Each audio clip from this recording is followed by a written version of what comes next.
And then I was also notified that folks online could not hear Commissioner Batia's announcement.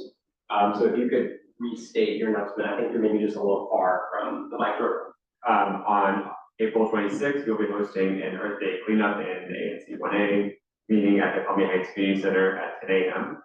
10 a.m. 12 p.m. We'll have pickers and trash bags and gloves provided for anyone who wants to come out and help out.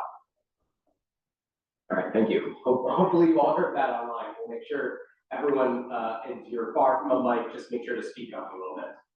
Are there any other announcements from the public in person?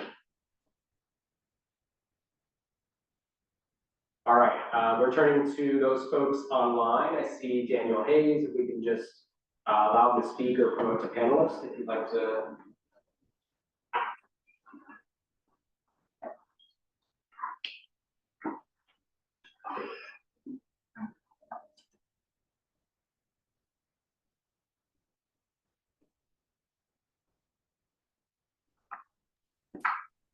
Hi there. This is Dan Hayes, and I'm a resident on Oak Street, been here since 1998. And for the 15th year, I wish to invite you all to participate in Bike to Work Day, in 15th year here in Columbia Heights in the afternoon. And we're part of 102 different events that are happening that day throughout the region. And you guys have been wonderful supporting me over the past years, and a lot of you have shown up. I recommend you sign up ahead of time at either WABA or Bike to Work Day, WABA, W-A-B-A, or Bike to Work Day. And there'll be giveaways, Giant and other people are supporting us.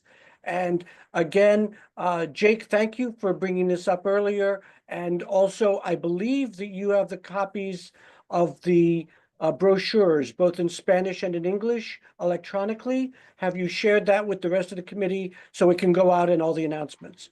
But thank you all very much for your support, and we look forward to a nice, gorgeous day, maybe like this weekend is going to be, for Bike to Work Day. Thank you, Dan. Thank you so much, Dan. I'll just note Dan has been a champion of Columbia Heights Bike to Work Day presence for many, many years. So we thank you for your service and your continued efforts on that. All right.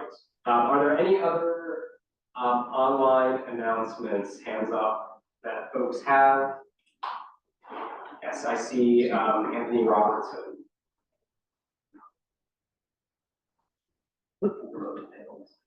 He put his hand out.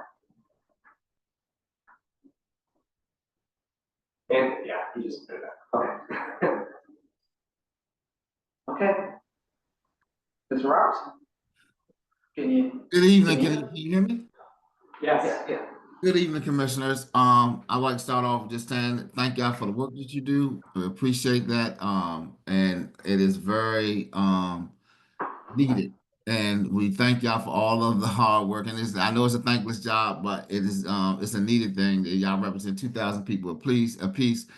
And that I just want to take my hat off and thank y'all. I would like to also invite everyone out to this weekend's spring cleanup, the eighth annual spring cleanup for the mayor's office. We will be having our starting point will be at 3320 11th Street, the dog park. And that will be at 10 a.m. on Saturday. And from 10 a.m. to 1 there'll be food, there'll be refreshments, there'll be entertainment. And we will also have all the supplies to get everything done. And we also like just to make sure that we promote the use of the 311 app. It is very it is very important to be able to have that process. And if your SLA time, y'all have to excuse me, if your SLA time go past the date, please feel free to reach out to your to myself or to the commissioners to help escalate that. And also, Alert DC is a great tool to use, making sure that you have all the updates what's going on in the community. I would like to give a big shout out to one of your commissioners, Miss Christine Miller, she was at the rollout at the presser this week and did a great job. So I'll shout out to her. And if y'all have any questions, please feel free to reach out. And I will do my best to address any issues that we have. I believe that's all I have. Is there any questions or anything that I may can help with? Mr. Robertson, do you mind just introducing yourself again, who you are, so everyone knows? Oh, I'm so sorry.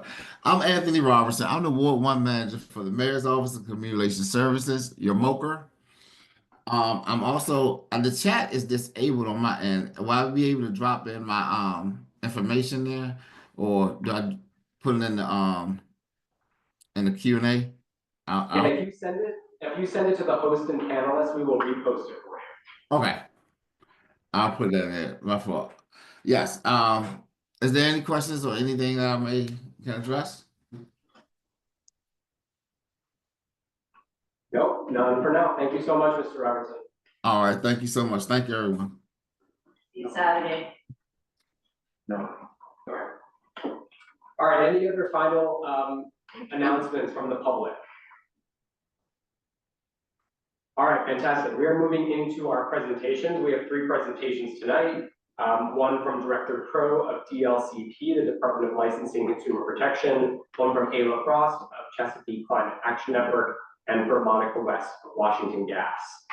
We will start with Director Crow, though I know she was joining virtually and don't see her in the queue, unless she's under a different name. If you want to raise your hand or give us a shout.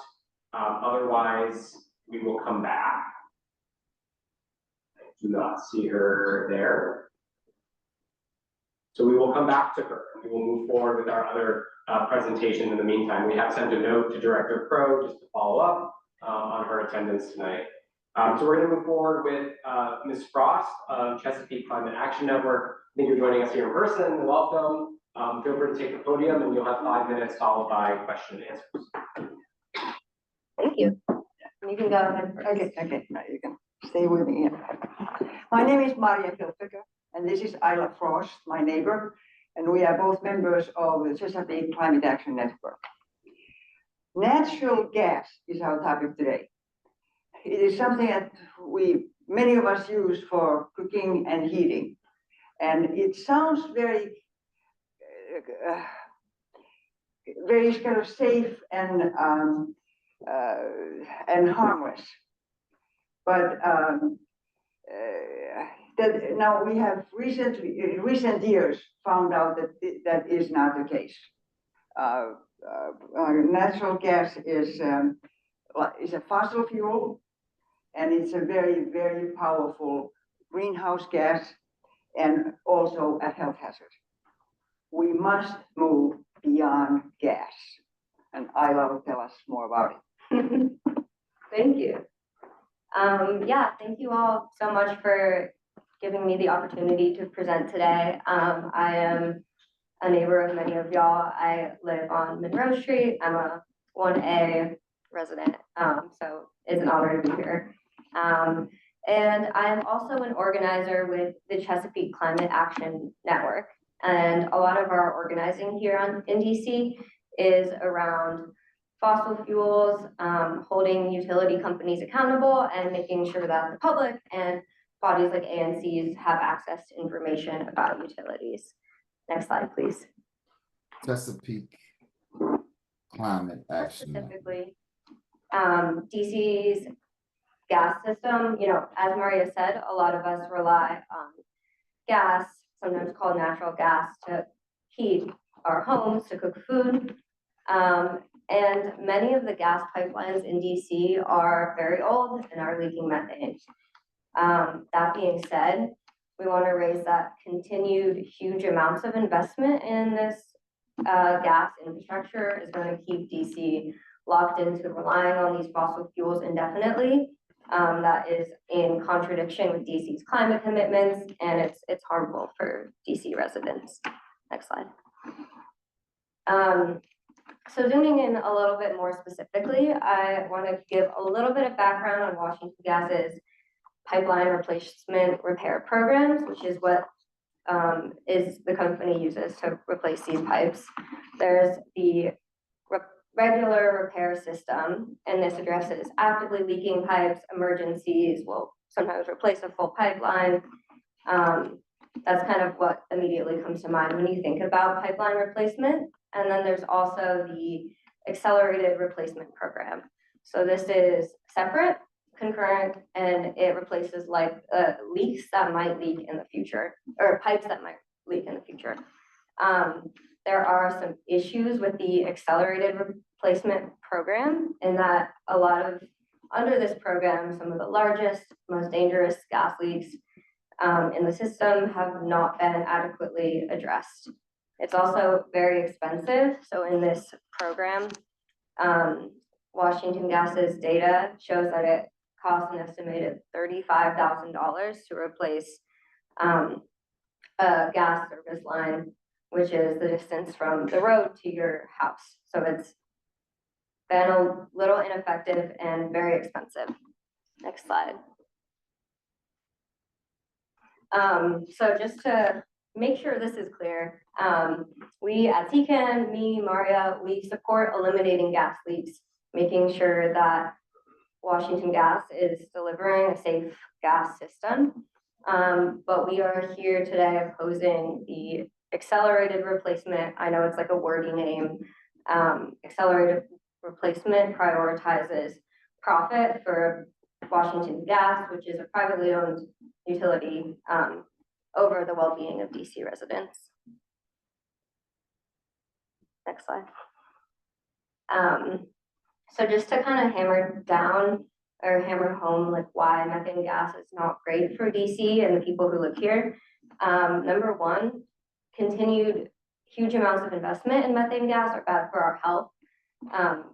The burning of methane in our stoves, in our homes, releases nitrogen dioxide and carbon particulates, and it can cause lung diseases. It's also having these programs for accelerated pipeline replacement, they will increase the amount that people are charged in their gas bills. And that will be impacting low-income gas customers the most. And then the other reason we don't want increased investment in methane gas is climate. You know, both gas leaks and also burning of gas contributes to climate change, releases greenhouse gases. Not good for DC long-term. Next slide. So a little bit of context about why I'm here right now and logistics. So these pipeline replacement programs are approved in phases. Sometimes it's for 3 years or 5 years. The current phase that is up for approval by the Public Service Commission, who is in charge of regulating utilities, is called District Safe. That's named and branded by Washington Gas. And District Safe is not yet approved, so now is the time for, you know, the public and ANCs to weigh in on it, and that's what we're asking you to do today. Next slide. Minute. Thank you. So what can your ANC do? So in the past, ANCs have passed resolutions against these types of accelerated pipeline replacement plans. I'm sorry, it's such a wordy name. And the PSC has indicated that these resolutions have actually helped stop. They pay attention to them. They rejected an earlier application because in part of ANC resolutions. So they do make a difference. And we are asking your ANC to pass a resolution opposing this new proposal, District Safe, supporting a well-managed, smart transition to clean, safer energy for DC. That's about it. I have fact sheets that I can send out after this, and it's not just me. We are a part of a broad coalition, including those groups and others. Thank you for your time. Thank you. All right, we're going to move into questions from commissioners first, and we'll go to the public if there's questions as well. Do commissioners in person or online have questions or comments? Let's go. So I do have questions. been something that I've been dying to know ever since we've talked about switching to electricity. For those of us who have homes that are 120 years old, that are gas heated, gas cooking, all completely gas, it seems daunting to switch to electricity. And I think and I'm gonna speak for ourselves, it's not in our budget. So I'm wondering, as we are, as you're advocating, are there also programs in place to help pay for these transitions and these transfers from gas to electric? Yeah, actually, that's the other side of, part of the work we do is trying to stop continued investment in fossil fuels, and the other side is making electrification accessible, especially to like low-income families in DC. So if anyone is familiar with the Healthy Homes Act, we did some advocacy to get that passed last year. And basically what it has done is set up the affordable home electrification program within the DC SEU. You guys should check out their website. It's super helpful. They have a ton of good programs, but specifically this program provides free home upgrades for low and moderate income families in DC. So that's part of it. Yeah, there's like charts, spreadsheets. Commissioner Thomas Davis. Thank you, Mr. Chairman. Full disclosure, I actually work at the council committee on transportation and the environment, so I work for the council member who authored that bill. My question in my purely ANC capacity is, so when you are talking about the difference between, this versus other utilities like DC Water, they're also going through what could be considered an accelerated, pipe replacement project, right? As you're explaining this to residents and talking about the rising cost of gas bills, how are you equating the two, right? Because it's essentially the same thing, right? We're talking about two different elements, right? Water and gas, but it's effectively the same kind of program. So as the PSC is weighing this, one, what is the pitch that you would offer to folks like us, right? Elected officials that may or may not be able to move the needle on that issue. And then how do you explain that to the average resident who's saying, well, my gas bill is going up, but my water bill is going up as well? How do you talk about that? And if you can answer this as well, we technically do not have standing before the Public Service Commission. So you said in the past, they talked about like the usefulness of our resolutions. Can you talk a little bit about what that means? Because we technically don't have standing before. We can certainly send them things, but we don't technically have what's called great weight. So they don't have to really listen to us or respond and say why they're not listening to us. So can you talk a little bit about how they explained our role vis-a-vis any kind of advocacy with any kind of resolution? Yeah. So for the first question about water pipeline replacement, I mean, first of all, I'm not really an expert in the water pipeline replacement. I do know about the lead pipe replacements, and That's what I meant, I'm sorry. yeah. No, I'm just like not an expert in the lead pipe replacements, but it is something I run into all the time because people are like, are you telling me to keep lead in my pipes? In every conversation, I am trying to reiterate that this is gas pipelines. We usually think of water pipelines. They're different programs. Also tying them to like company names like Washington Gas. Sometimes we have some advocacy around Pepco and electricity. So tying it to those like utility names is a good way to differentiate from the water bill. Second question, I will say that PSC Commissioner Beverly cited the ANC resolutions in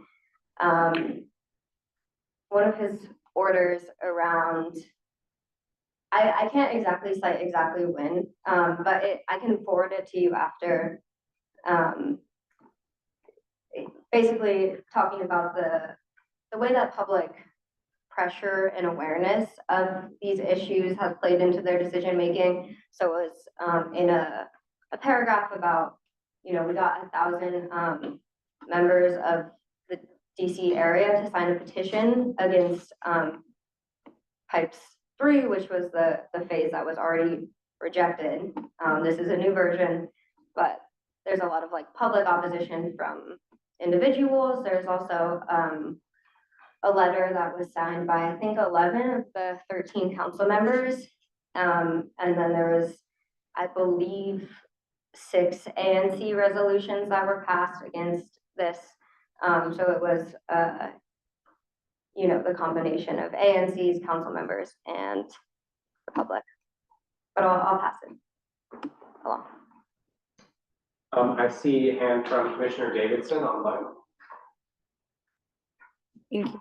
Hi, thank you so much for your presentation. It's great to get some more information about this. I have just a couple questions and let me know if you want me to repeat them.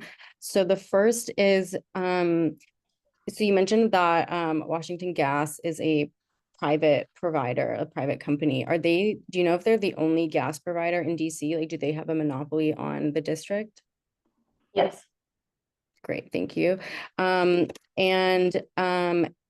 Can you talk about is there any difference in how we might talk about this issue to our constituents who are renters versus those who are owners? That's a good question. I think on the you know, thinking about what direction we're moving towards, the electrification side of things, the way that this is like making your home or place you're renting electric is going to look really different from homeowners to renters. I would honestly, if you're talking to anyone about this, I would really recommend looking at the DCSCU website. There's a survey that you can take. You can fill in information about if you're a homeowner or a renter or a contractor, and they have different programs for you.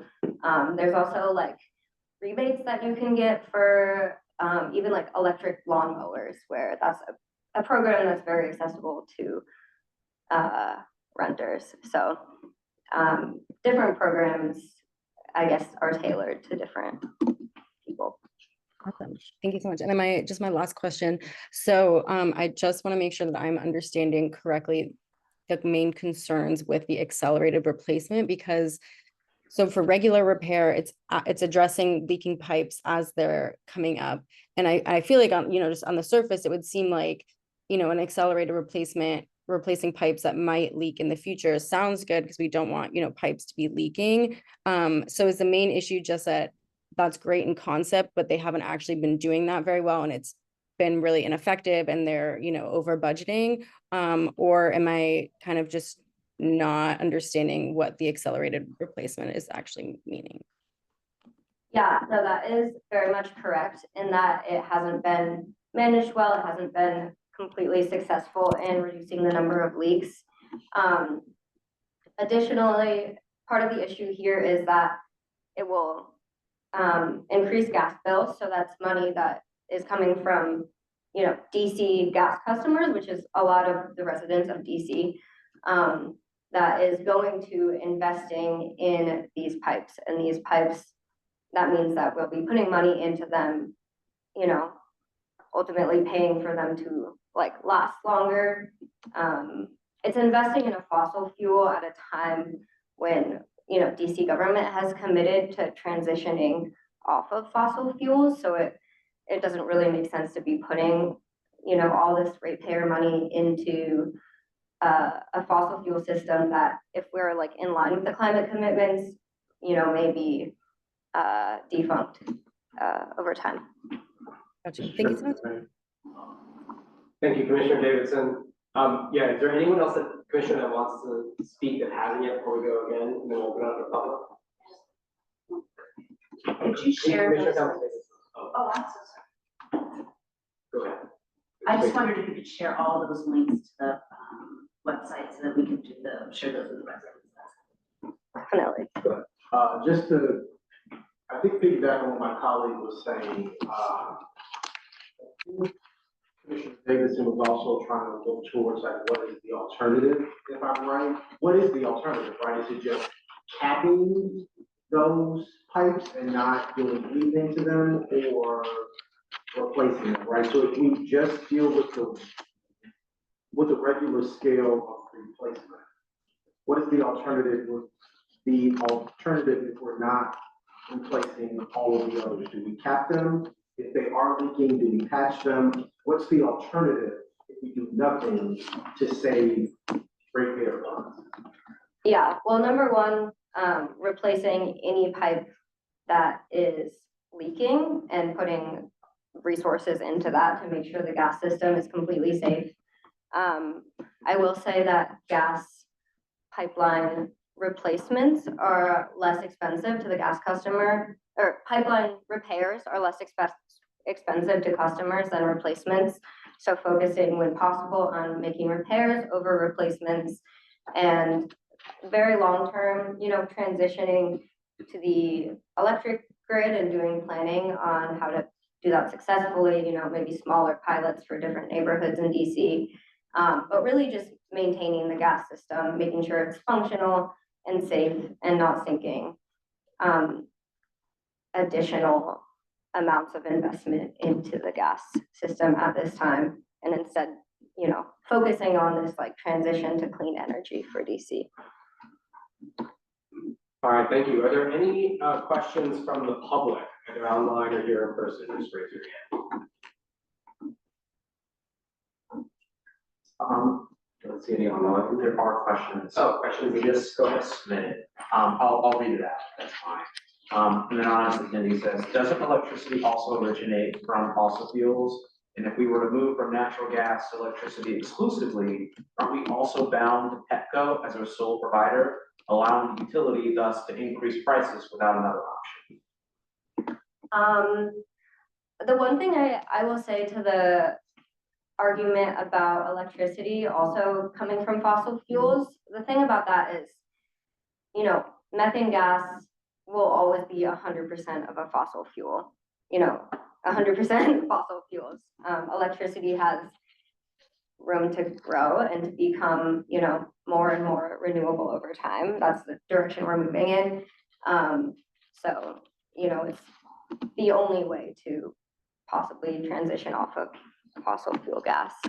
In terms of the question about relying on Petco, I mean, that is why we're talking about holding the Public Service Commission accountable, making sure that there's good communication about what decisions the Public Service Commission is making, and that, ANC members and residents are like hearing about this so that we can come to the Public Service Commission and make sure they're doing their job as a regulator to not allow Petco to take advantage of DC residents.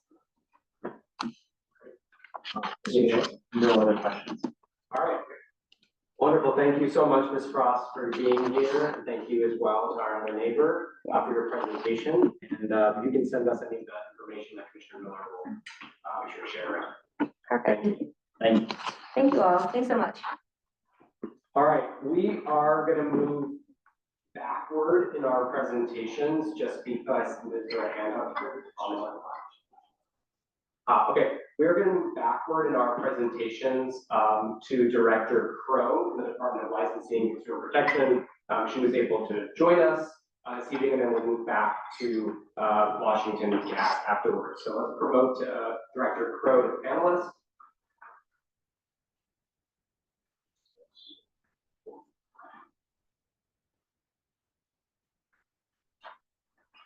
Hi, Director Crow, you should be able to unmute and we should be able to hear you.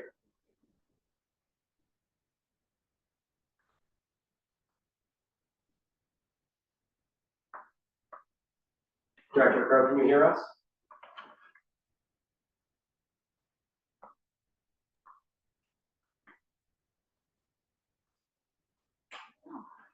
Says give me a minute. Okay, settings. All right. Well, Director Crow, just in the spirit of continuing to keep our meeting moving, if you don't mind, I guess we will proceed with our other presentation and come back to you, if that's all right. I'm going to take no response as an affirmative on that. Yeah. All right. So let's proceed. She said 2 minutes. All right, we are gonna move forward. We'll come back to you shortly. Thanks so much for your patience. She has to drop in 10. Understood. We're just trying to keep our meeting moving here. So we are gonna move ahead here with Washington Gas. I think we have two folks, Monica West on the line and Jessica Rogers. They can be promoted to the office.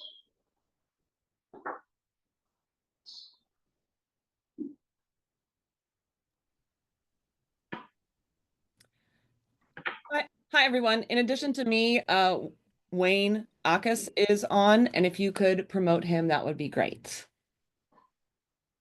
Yes, of course. Come on. Thank you. Because he's got the slides and maybe you'll enjoy them.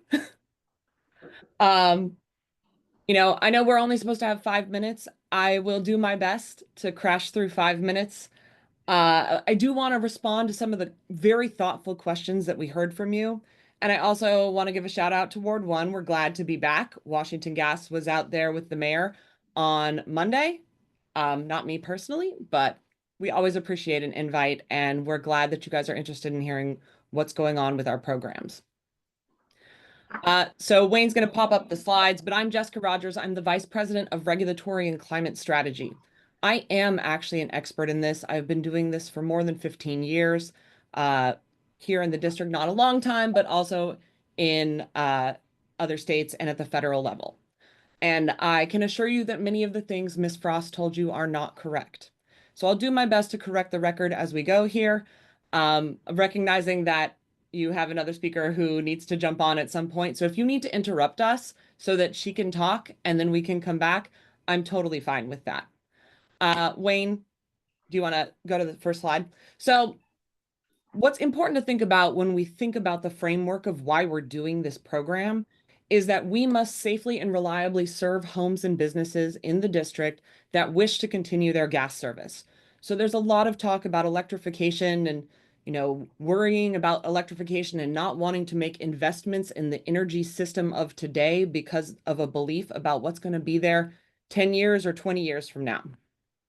But what we see on our system over the last few years is not a reduction in customers. It is growth in customers. So even in the district where we're pretty locked in on the physical space, we're still seeing some growth. We are definitely not seeing attrition that's due to electrification. And so we need to prepare this system to stay around. It needs to be safe. It needs to be reliable. People depend on it. 166,000 customers depend on it. The next thing that I want to talk about when we think about the background of all of this is that electrification in the district will be very expensive. I really appreciated the point about old homes. Your old home that's 120 years old, our system was built with your home in some of these places. So we need to do the work to make the system safe, and it is actually more cost effective to make our system safe than to electrify the district. DOEE's own numbers showed that the average cost of their conversions is $32,000 per unit, with a high of more than $90,000 per unit. And that's focused largely on low-income units, so smaller in size, not freestanding. This is very expensive work, and using DOEE's estimate, we're looking at about $5.3 billion just in the cost of home conversions. That's not the additional grid build out that's required. And that additional grid build out is currently estimated to cost another $5 to $10 billion just for the district. And as that very thoughtful question pointed out, fossil fuel makes up the vast majority of generation that is used in this area, especially when people use natural gas. Think about when people use our system. It's the dark of night and the dead of winter. There's no solar. There may be no wind. It will be fossil fuels, whether it's directly to your home from Washington Gas or via a transmission line that loses 40% of the value of the natural gas when it's converted to electricity and moved on long lines. So when we think about this program and this system, what I think about first is we've got tens of thousands of customers that need us. If we were to try to convert those customers in the timeline that the district has envisioned, 20 years, we would need to convert more than 22 customers per day, every single day from now for 20 straight years with no holidays. That is a number that has never been seen before, and our numbers don't show that it's happening right now. So what do we do? Because I fully agree with Ms. Frost that the work of modernizing the gas system is quite expensive, but it needs to be done. And the work of electrifying is exceedingly expensive. And at the end of the day, the thing that Ms. Frost didn't talk to you about is choice. People are choosing to stay on this system right now, and there are lots of reasons they do that. I thought that the question about renter versus owner from Ms. Davidson, a great question. It is a real challenge in this city to figure out what to do in the rent to own dynamic, rent versus own dynamic. I think that there are hard discussions to have here, but this system needs fixing now. Wayne, you want to go to the next slide? Yes.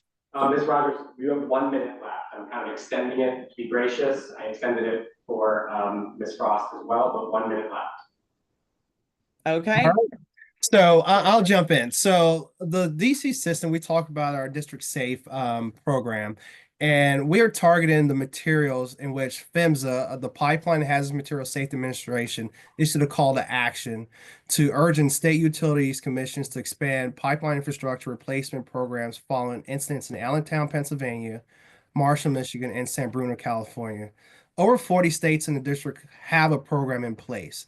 And just to put it in a nutshell, right? Washington Gas, we are focusing on the targeted materials to reduce leaks. So 78% of the leaks on the main pipe, we're targeting those leaks on the 40% of our system. So 40% of our system pipe attribute to 78% of the leaks. The same thing with 20% of our service segments account for 46% of the leaks. Through the years, we have seen a 28% reduction in leaks in the District of Columbia due to our accelerated replacement program, contrary to what you hear tonight. We have seen a reduction in leaks. The other part that we want to address is the leak repair versus replacement. Very great question, very good discussion, right? So there's only but so much band-aids you could put on a cut. Same way if you have before you have to replace it. So you hear arguments, oh, we could always repair it and put a band-aid. I call a band-aid, but that's only a temporary fix. Long term, you have to replace the aging infrastructure. Mr. Jacques, I have to interrupt you right there. I'm sorry. The time is up. We do have a limited time for presentations. Perhaps you'll be able to cover additional content during questions and comments. And we are happy to share this deck around as well with neighbors and commissioners. But we do have a busy meeting tonight, so we're going to stick to our time frames. I'm going to open it up for questions and comments from commissioners first. Commissioner Knoll. Yeah, thank you for attending and presenting this information. I wanted to touch on the data you shared regarding the cost of electrification for the district. Well, first I'll say, and this is kind of beside the point, since it's not your number. I think using average instead of median for this is a little ridiculous, given that we have such high outliers, but I digress. My question to you would be, and for context, I am Gen Z. I would assume Ms. Frost is as well. Yeah. So my question to you would be, is what price would you put on addressing the climate crisis? Well, frankly, it's not my price, right? It's the price that customers in the district are willing to pay, residents in the district are willing to pay. Nothing that I have seen across this industry has indicated that customers are willing to pay the cost. And right now, the cost of Pepco is going to be very high. And that's not a dig on Pepco. The things on the electric side are very complex. It is not meant to be a bash. It's just like DC Water is spending a ton of money on infrastructure replacement. We're all in the same place. We're spending a lot of money on infrastructure replacement in the district. A lot of the drivers of that are district policies that we hope will change, that will lower the cost of this work. But it's not a cost question to me. It's a cost question to customers. And all we can do, and I guess the other data point I would show you is that in Maryland, Washington Gas and BGE, the electric gas combo in Maryland, have asked more than 15,000 customers if they are going to electrify. Out of 15,000 customers, two have said they are electrifying. The rest need refreshed infrastructure. So, I don't have a good question for you. We are constantly trying to look at innovative things. And Wayne, can you flip to the last slide? If we are allowed to do this work, it will reduce the emissions on this system by 92%. And I also just have to take a moment to say, when we talk about the cost, Ms. Frost is absolutely wrong that the cost of repair is cheaper than replacement. It is not cheaper. It is not safer. It does not lower emissions in the long run. It is a bad financial option that CCAN has consistently pushed because they don't really care about the cost of this program to customers. All right, Commissioner Easley. Can you respond to Mrs. Frost's point about, I believe she raised concerns about the accelerated pipe replacement? We focus a lot on cost, but I want to hear if you had a response to that. Sure. Wayne, can you go back 2 slides? Sure. Sorry, Wayne. Thank you. So part of the reason we need to accelerate is that each year these facilities are in the ground, they get older. And we need to replace nearly 400 miles of cast iron main. Cast iron main is very leaky. It is highly susceptible to line strikes and to other damage that can create a hazardous leak. Now, Ms. Frost is wrong when she says that we don't address our largest and most dangerous leaks. We absolutely do. We deploy people, we repair the leak, but this isn't about repair. This is about replacing pipes before they have those big leaks, right? So we need to get in front of the work. We need to accelerate compared to what our baseline spend would be. Our baseline investment, or like what, I'm trying not to talk about rate base and cost of service, guys, because it's very boring and complicated. But like that's when we talk about acceleration, we're talking about accelerating compared to what we were doing historically.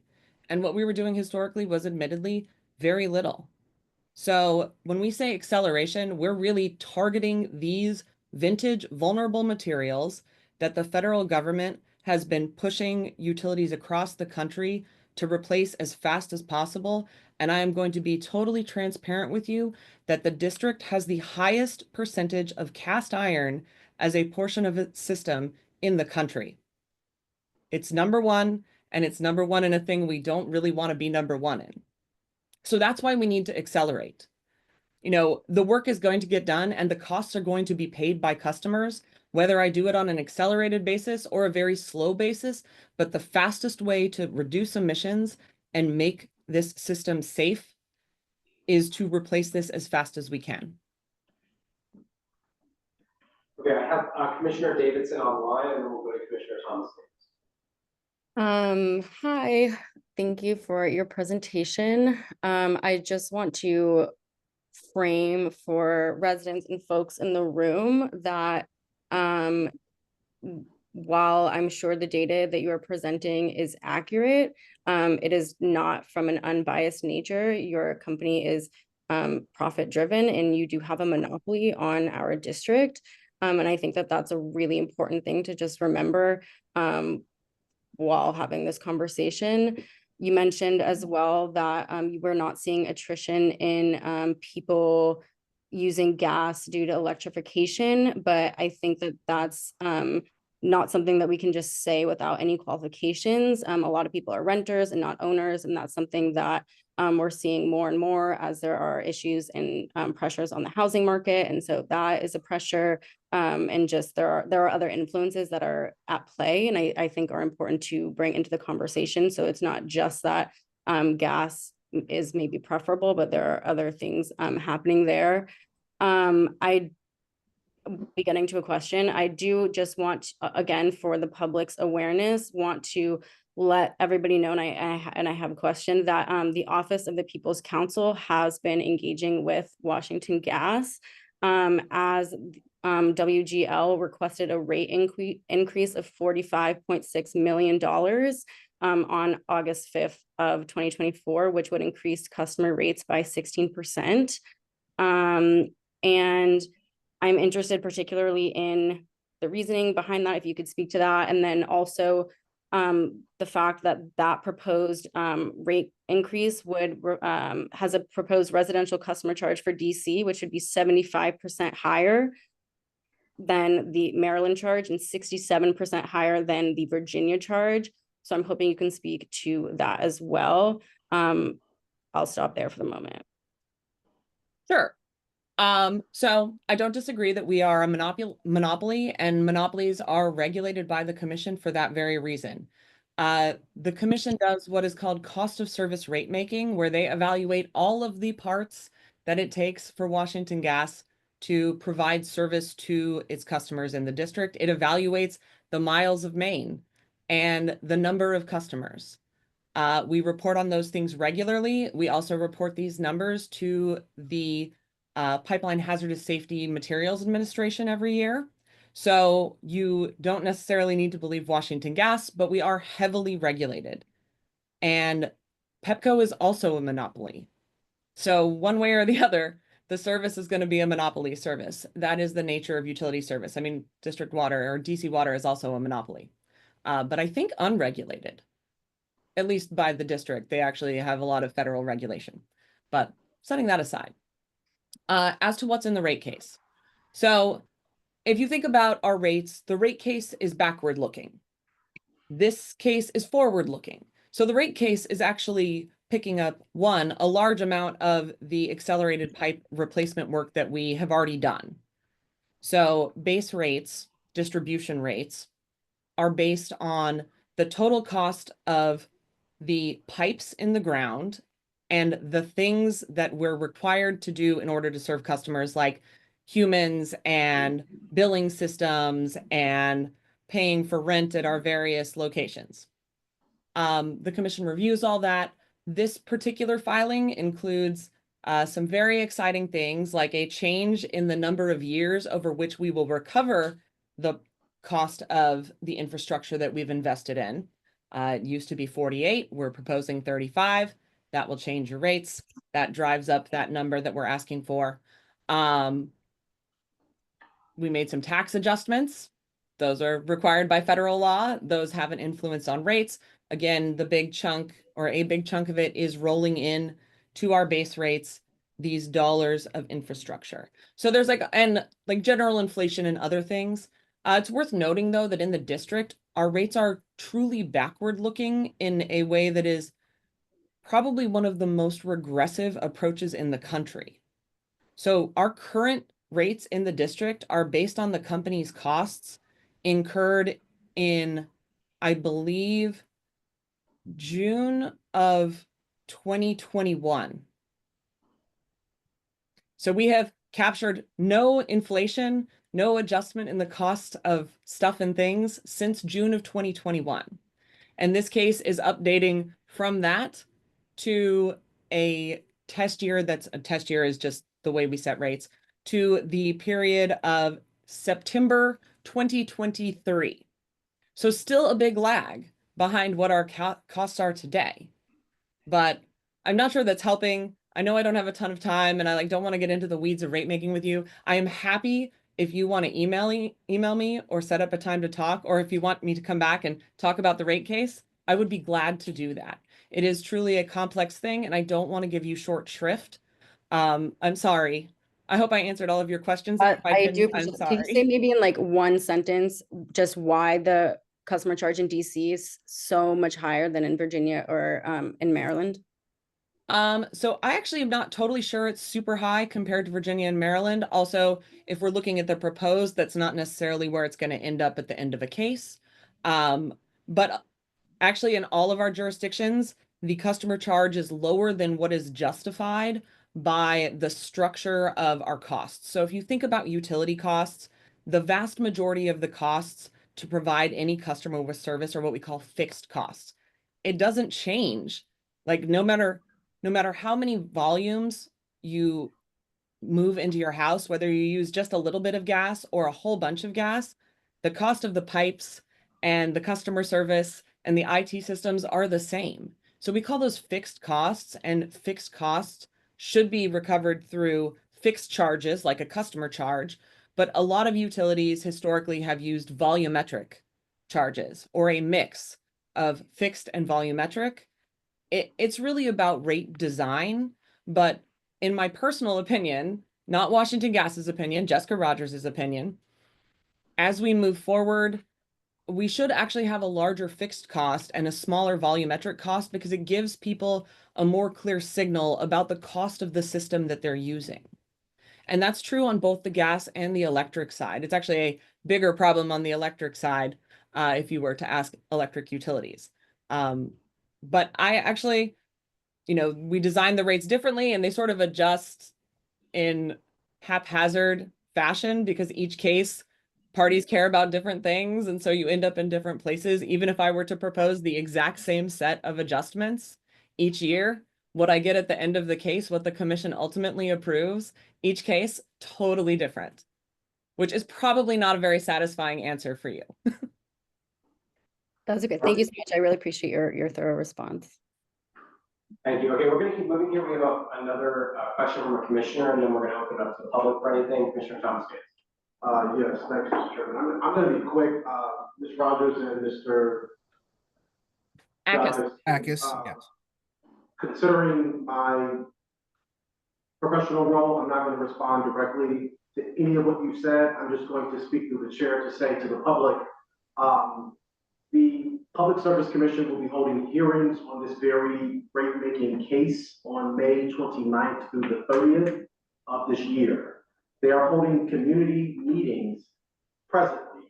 The next meeting will be on April 29th in the Public Service Commission hearing room at 1325, so 1325 G Street Northwest, Suite 800, so Suite 800, from 6 to 8 p.m.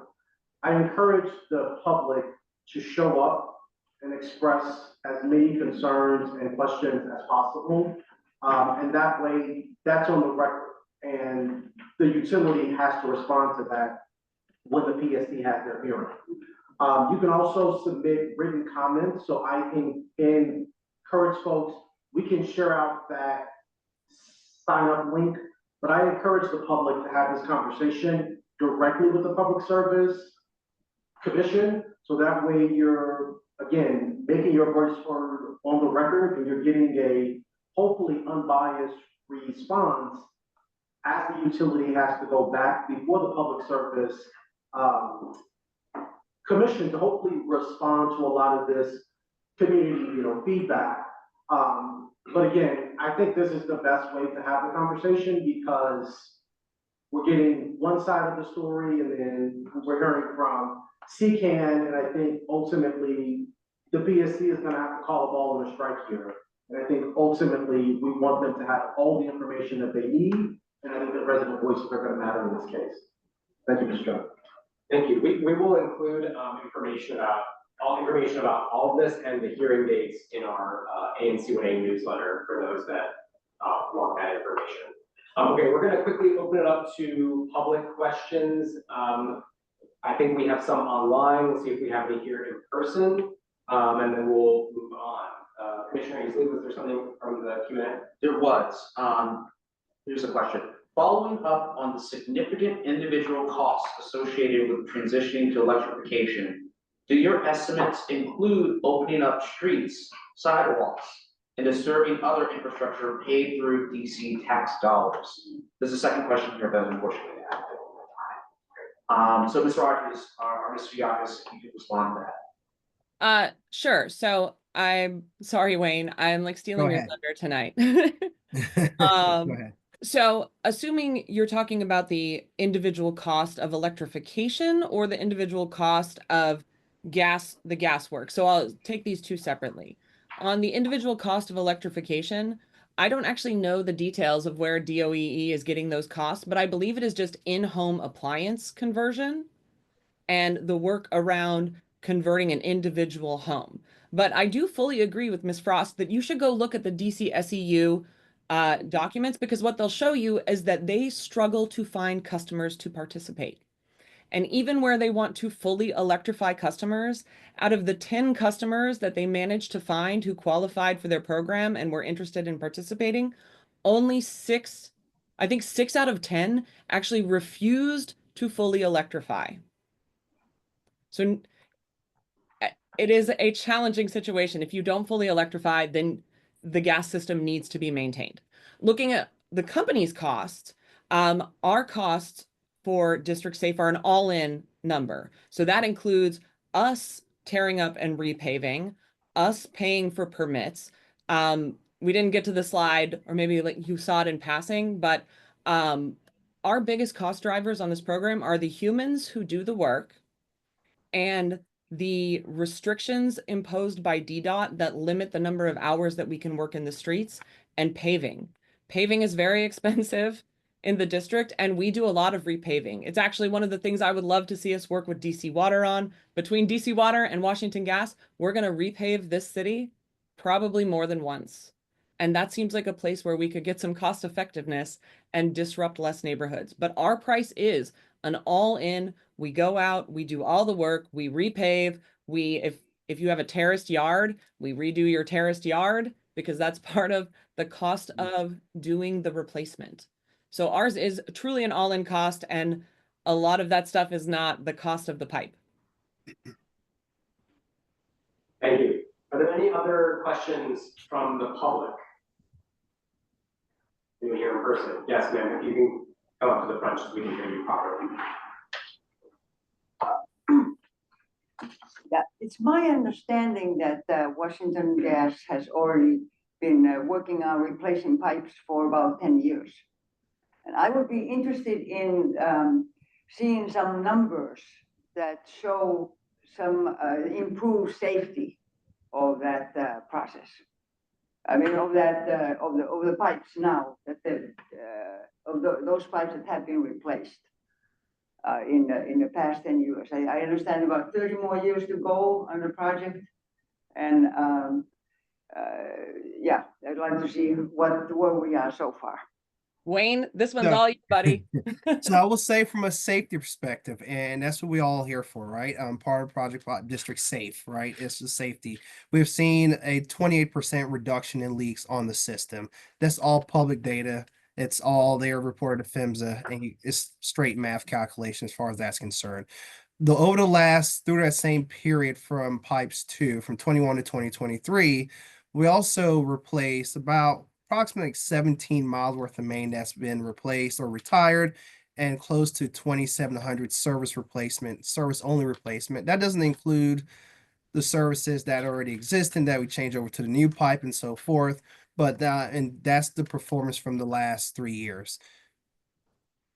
I mean, I think to sort of shortcut what Wayne said, this is why acceleration is necessary, though. Yeah.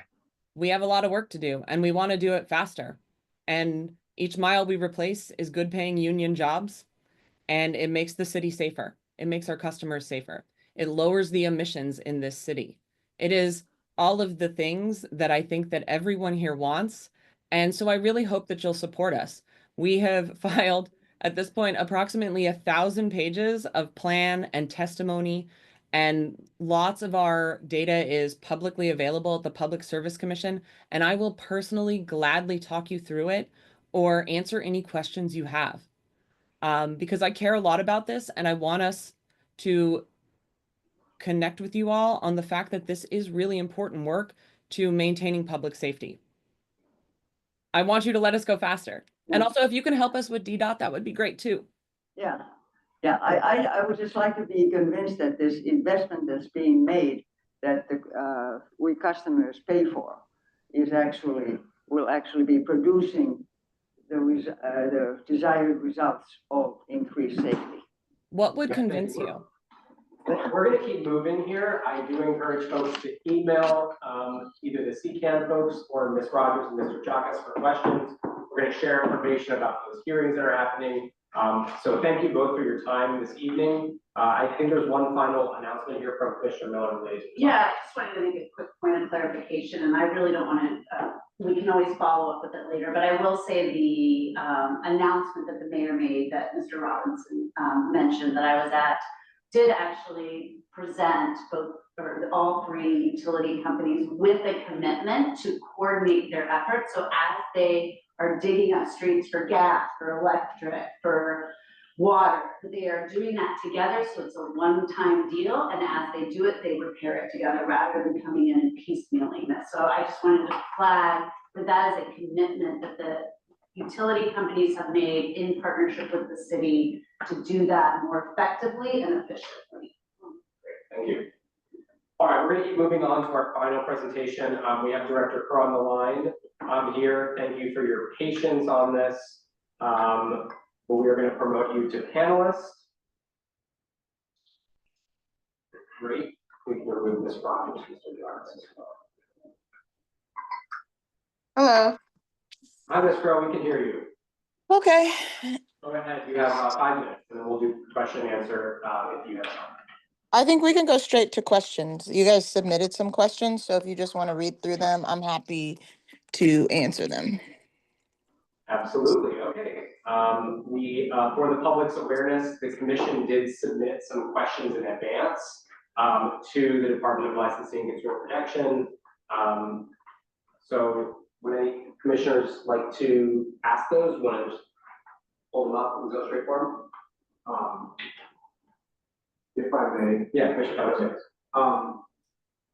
Thank you for being here, Director Crow. I don't have a question that is currently listed on the sheet here, but I wanted to kind of set the stage a bit if I could.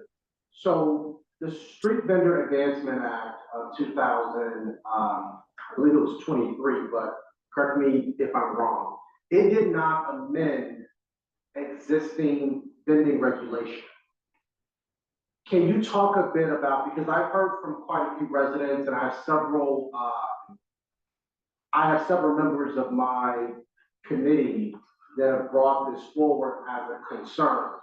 As you know, my ANC committee here now has heard you over public space, and we're trying to understand what is the existing vending regulations, how are those being either applied or not applied in this current environment based on the Street Vendor Advancement Act. For your reference, I believe the agency promulgated rules a while back, but this is that chapter 501. I'm not getting the exact chapter of the DCMR here, but can you talk a bit about what existing regulations mean in comparison to what was added to the DC code? So it did actually change the vending regs. One key thing that it eliminated from the regs, even though in practice the police were not involved in much vending enforcement, they were always able to be a backstop to DCRA and other agencies as they regulated this activity. And by removing the police entirely from the definition of enforcement officer, it meant that the police couldn't do anything associated with vending, to a point of like there are plenty of officers who sit across the street from the high traffic areas where there's illegal vending occurring, and they are really, their hands are tied in a lot of instances. So that is the key change.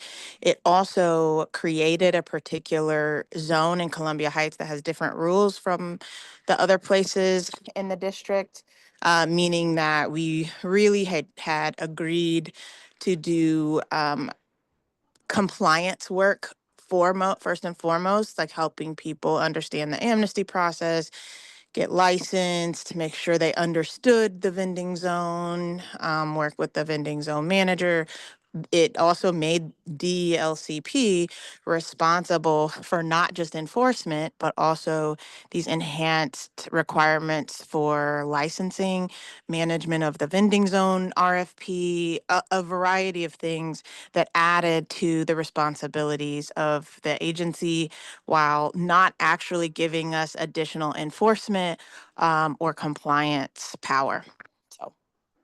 So I don't know. I think I would love to anybody who says that the act didn't change the vending laws. I think that's not accurate. So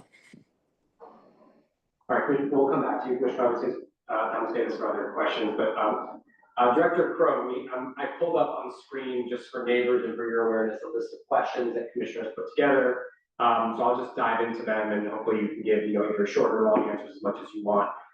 You did attend, or DLCP attended our February meeting, and you said that DLCP was going to decide on what to do with the barriers that were put in place at 14th and Irving, by the last week of February. What was the decision that was made?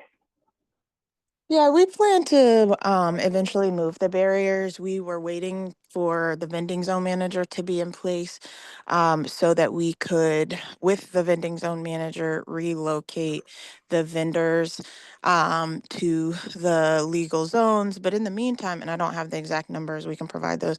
We have licensed quite a few vendors in the area and they are vending in their legal spots. So we have continued to support vendors getting licensing. We've worked with BCI and other advocacy groups. We've worked with individuals. We have adjusted some of our staffing to support that work. And so the licensing hasn't stopped. Neither has the compliance while we wait on the any sort of updated regs. But we are going to move the barriers. We don't have an exact date yet. We've got to coordinate with DDOT and make sure that all the pieces are in place, but they won't be there for forever. So, yeah. So that leads, thank you. That leads to the next question. It says if the decision is to remove barriers, do you plan on replacing them? If so, with what? No, I mean, we're not going to replace them with barriers, but we are going to continue to work with the Commission on the Arts and Humanities. But as you know, some of the things that require money, we have to really rethink for this fiscal year. So we will, sorry, that's next door to my house. Anyway, so we'll continue to figure out the best way to fund public space projects, which is part of the reason that we agreed to come to these meetings on a recurring basis so that as we work with the arts and humanities and have options for that you guys can provide feedback. Okay, so I'll just comment on this and then move to the next question. Since it sounds like there is a plan to remove these barriers, we're just asking that you inform us ahead of time when these barriers will be so we can inform residents about that as soon as you're aware of a timeline. Yes, absolutely. Great. What is the latest with the vending zone manager RFP? When will a new vending zone manager be selected and in place? So it just closed, and we have not evaluated that procurement yet. We've been deep in budget conversations. So, we had pre-proposal conference. I don't know if anybody from the ANC joined, but that just closed, and we're working out next steps. So. Do you estimate they'll be in place next month, more months? No, definitely not next month. So, okay, not sure when. Understood. We have to. Yeah, go ahead. Keep going. We heard from folks at the Love and Community Incubator represented at our last meeting that they have spoken with vendors at 14th and Irving who are willing to move locations, yet say DLCP has not provided guidance on how to move, what spaces are available, what that process looks like, etc. I would say anyone who is willing to move should reach out to us. I'm interested in what vendors say that they're not aware of where legal vending locations are within the zone. They most certainly know which ones are not legal. So Anybody who is in that circumstance, it would be great if they'd reach out to us because we will direct them to an appropriate location. All right, thank you. I'll just note that we had Jeff Gilbert from the London Community Incubator speak at our last meeting, so I encourage you, I know you're in touch with DCI already, but if he seems to suggest there are vendors that are willing to move, maybe to touch base. Similarly, why doesn't DLCP mark off allowable vending spaces along 14th Street to signal to vendors explicitly where they can and cannot operate? We would love to do that. I would say, the last question on this list, if I recall, because I'm in transit, so I can't look at it, is what can we do to help? And I would say, as the representatives of the ANC in this ward, feel free to lobby the businesses to allow us to mark on the concrete. Like, if they want us to be able to mark on the sidewalks, like where vending is allowed, then we will work with DDOT to make that happen. That is not something that I believe was previously supported, but we most certainly are willing to do that. We actually found like designs, like we looked at other cities and found ways that we could make marking the vending locations a part of like the sidewalk art, make it something that is attractive. So we want to do that. We would like to propose that. One thing you can do to support us in that is get support from the businesses. Because if you recall, and we didn't, this was a question the last time I attended. I know my team has attended a few times since I have, but we said we at this time weren't going to change the zone map because that had been already communicated and approved. But those locations are all over the neighborhood. So not every place wants the sidewalk marked with legal vending zones. We plan to do signs. We are working with DDOT on like sign locations. That's already going to be in place. But I think the sidewalk marking, it's not just for us to decide. It's not just for DDOT to decide. That's a community decision. Just a quick follow-up to that, Director. Are you alluding to DCUSA specifically? Not For just allowing- DCUSA, like because this is the Columbia Heights Mount Pleasant vending zone. So in Mount Pleasant, a lot of the legal vending areas are in front of brick and mortar businesses. They're in front of like little grocery stores and shops across that plaza where we now have like control of the plaza several days a week. The vending zone area there already is decoration on the plaza, like in front of Froyo. They may not want marks where vending is allowed. So I think understanding exactly where you want the sidewalk marked with legal vending zones is helpful. We had our own proposals, but I think with moving toward people who have a Columbia Heights Mount Pleasant vending zone license, they can vend anywhere that's legal in that zone. They don't need to be in spots 1, 2, 3, 4, 5. And that's another change that the law allows within the Columbia Heights vending zone. You can establish guidelines for the zone in particular. So. Great, thank you. Are there any final or follow-up questions from commissioners?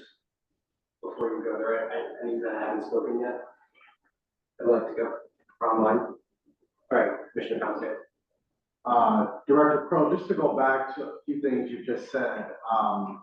One, DC Code Section 37-131.05. The mayor, so just to clarify, you said with the establishment of the Columbia Heights Mount Pleasant vending zone, that supersedes any existing vending regulation. Is that correct? I don't know that I would be able to say that it supersedes any existing vending regulation because some of the things in the act did not address existing vending regulations. And you quoted a section of the code, but didn't say what it said. So did you want to read what that section of code says? Sure. The header is vending development zones, and it says the mayor may establish vending development zones, which I assume Columbia Heights, Mount Pleasant would, for all intents and purposes, be a development zone. Okay, I'm gonna pause. I'm gonna have you pause right there. So the act does a few things. One, it establishes the Columbia Heights Mount Pleasant vending zone as the first vending development zone. Like, it created a particular zone. That act was made very special for Columbia Heights, Mount Pleasant. And then it gives the mayor the authority to create additional zones with council approval. And so that section, the creation of the zones, is distinct from the creation and the rules associated with the Columbia Heights vending zone. Yeah, I'm glad you explained that because I want that on the record. What I'm getting at now then is that if the mayor vis-a-vis your agency is expected to potentially promulgate additional vending regulations, one, when are those coming? You keep saying that, that's gonna be a part of the process. One, when is that coming? Because Wait, there what are what is going to be a part of the process? Sorry. The I'm the assuming- rules? Yeah, I'm assuming you're promulgating additional rules and regulations. We're not. We are not. We are only seeking to update and address the things that make it difficult to have vending compliance and vending licensing in the district. We're not promulgating new rules associated with this act as it exists now. We are proposing edits. Okay, my final question then is, as we're working our way through trying to understand, and again, I have very mixed feelings on this. I will just be honest, I am not a proponent of street vending. I have no problem saying that publicly, because I think the process is entirely too messy, and I don't think it's, the fault of the council, the fault of the agency. This is just not conducive to the neighborhood. So in the process of trying to solve all of this, businesses, I can say confidently, are not gonna get on board with, tagging the sidewalk to kind of, zone off where Yeah. vendor should or shouldn't be. So that's gonna be a huge hurdle to try to get over. Well, and I think Yeah. to just quickly to comment that, like, keep in mind, this was a question that was posed to us for this meeting. And when we talked to businesses and started having a discussion about potentially marking the sidewalks, or like our plans for beautification around vending, they are tired. They don't really care about vending as a micro enterprise at this point. So for us to expend our social capital, our like goodwill with businesses, trying to convince them to mark up the sidewalk, it's not something that I'm prioritizing. But if that is something that the ANC, and talking to residents, believes is going to be really important, then you can prioritize it now. It remains part of what we think once there's some compliance and structure around street vending in the area that might make sense, because it creates like a colorful kind of cultural landmark associated with the very first vending development zone. But in the past 18 months, so much has happened, like not just in the district, not just in your ward, but in the country, that changes our priorities around certain things. And so for me, I think it would be a really great idea to like create a artsy pathway to the market. But we're not there right now. And if I have to prioritize like getting people licensed and doing enforcement against those vendors that refuse to come into compliance, then we'll do that. Like that is what we have to deal with limited time and resources. You prioritize. So I agree with you actually, Commissioner, about businesses not really being excited about marking up the sidewalk. That was our experience at this stage. Not to say they won't ever be on board with it, but it's just not a high priority for them. So Commissioner Eason? Director Crowe, thank you. It's 8:41 p.m. Yeah. You're supposed to be the first person on our list. So I just want to thank you right now for spending your evening with us. I really appreciate it and taking tough questions from us about an important issue.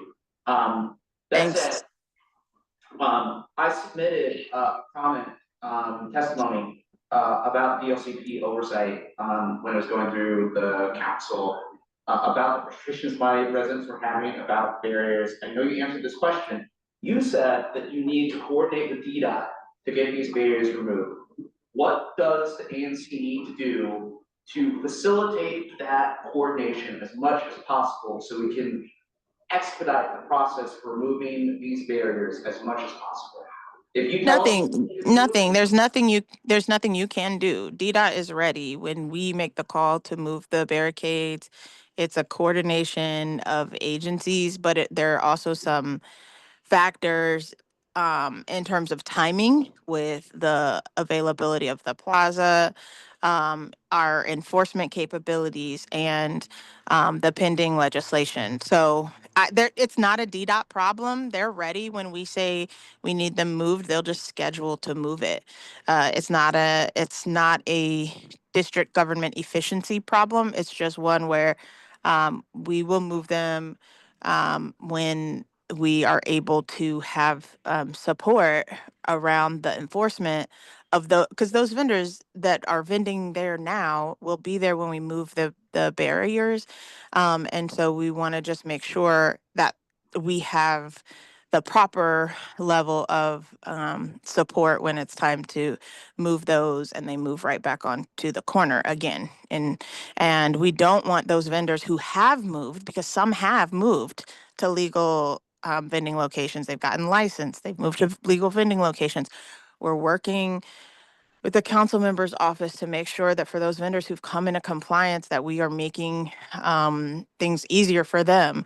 But those vendors who have consistently refused to follow the law, we don't want it to go back to just business as usual for them. So there's nothing that you could do to get DDOT to do anything. They're being great. Like, they're ready. When we give them the call, we'll move them. And I know you guys asked for advance notice so you could tell the community, but it might be the day of. Like, there's not really we're not going to be able to give you a week's notice when we move the barricades. It's going to be part of a coordinated move and enforcement activity. So I think there's a follow-up with okay. Thank you for that answer. Very quick, specific follow-up to that. You said that there are factors that need to be rectified first before you can do this. Just so I'm crystal clear about this, is the factor ensuring, in your view, that the vendors won't just return to the area? yes. Because I understand, we never wanted the barricades in their current condition to be there. We didn't want them to be there for a long time, and there are just a lot of things. Like, we knew that they would need to be there temporarily. We had submitted some a proposal for emergency legislation that would help us do enforcement of that simultaneously. And just because of intervening factors that no one really could have predicted related to, like, priorities in the law and things like that, we weren't able to do that at the same time. So we really are like, we want to move them, we will move them, and we will let you know when that is going to happen with as much notice as we can, but just be aware that it might be the same day, because we also don't want to announce everything. Like, there's just some things where it's like, these are government activities related to compliance with the law. So some things we need to just do, and then we'll let you know. Thank you. All right, I think we have one final follow-up question here, and then we'll move on. Yeah, Director Crowe, one final question. DC Code 37-131.08A identifies street vending zones and the various conditions by which they can be located at certain points. I know we talked a bit about the prior map, the prior vending site plan that was submitted by the previous vending zone manager. Has your department tried to superimpose a map of our neighborhood with all these various criteria to identify actually where people can or cannot go? Because when I look at this list under section A1, yes, under section A1, it's pretty exhaustive. And It's too, yeah, it's too exhaustive. And, you know, the previous vending zone manager and DLCP agreed that there are certain areas that were allowable in that, in the act, that are practically not good places for people to vend. And the act does give the vending zone manager and the agency the authority to adjust where vending is allowable. So like without an act of council, what did you say? you're saying that you can change where a vendor is located without an act of council to amend this law? Not where a vendor is located, but where a vending site can be. Yes. And there was actually a mayor's order enhancing this authority 12 months ago, maybe a little bit less, that gives DLCP in consultation with DDOT the authority to identify sites. So there are parts on there, and we've talked to the council member about this before. Like there are parts of 14th Street in Irving where um, technically a vendor who's vending legally could be, but we collectively agreed that those are not spaces that should have been allowable. And so the vending zone manager that was in place before submitted a map that did not include those specific areas, and we accepted it as the law allows. And I think really I'm curious about these questions, especially because, and maybe they're on behalf of your constituents, but as someone who does not love sidewalk vending, I just wonder about the focus on the law, which in some respects is overly broad when you're trying to bring something under control and in compliance. So I think we are doing everything within the law that the law allows, that the act allows, to try to make sure, one, vendors are able to get support and to come into compliance, but also that for those businesses that are constantly dealing with illegal sidewalk vending, that we are giving them some relief in coordination with the vending zone manager at the time. So we did not change that map that was communicated and approved. Those are the areas where we are allowing vendors to vend. So, but I actually joined this call at 7:34, and I had planned to drop off during the Washington gas discussion, which was much spicier than anticipated. And so I'm happy to answer additional written questions. But I think our goal hasn't changed. Every time you've heard from us, like we're saying the same things. And so what you can do though is when our proposals come forward for updating the act, when it's published for comment, like let us know if it captures the things, because it actually makes certain things easier for vendors, but it also gives us the authority we need when people are not following the law. So there's got to be a give and take there. So thank you for having me. I have to drop off now, but please feel free to submit additional questions if you have them. Thank you. Thank you for your time, Commissioner Crowe. We certainly will follow up. We do appreciate DLCP's attendance every other month. It's been good to collaborate and communicate. We know sometimes it's repetitive, but it's important for commissioners and neighbors to hear this because it's such a core, issue that is happening in our neighborhood. And we'll look forward to seeing that draft proposal that you mentioned. So thank you again. Have a good evening. We'll follow up later. Okay, I know we didn't have time for as many questions as we might want. If neighbors do have additional questions, I encourage you to send them directly to the commission. We'll try to get answers for you or comments. But we're gonna keep moving in our agenda because it is late. All right, we are gonna move into reports of committees. We have our March and April 2025 report. I'm gonna hand it over to Commissioner Easley to cover that really quickly.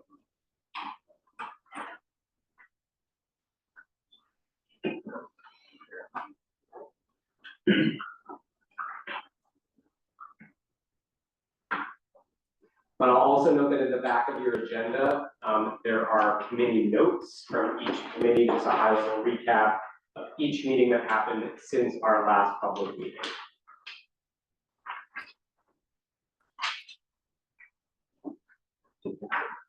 I think we have it. Okay, awesome. You already mentioned that there's back. Yeah. Any updates? So perfect. All right. Moving forward. So ANC 1A Public Safety Committee, of which I am co-chair, and Commissioner Carl Derrick is the second co-chair. So meeting recap. We passed a gun violence prevention strategy letter at our last public meeting. This was the work of multiple months of work and the culmination of several public safety forums that we had with other commissions. So I sent this to the mayor's office, to the council. I just want to thank Commissioner Carl Perry for working with me on this and the other commissions who also worked on this as well. Also discussed during our meeting was Park Road Stabilization Center. There was questions about sending Councilmember Nadeau more input about safety concerns and consulting MPD about Stabilization Center. We've been working to get another MPD walk in the 4th district and also in the 3rd district.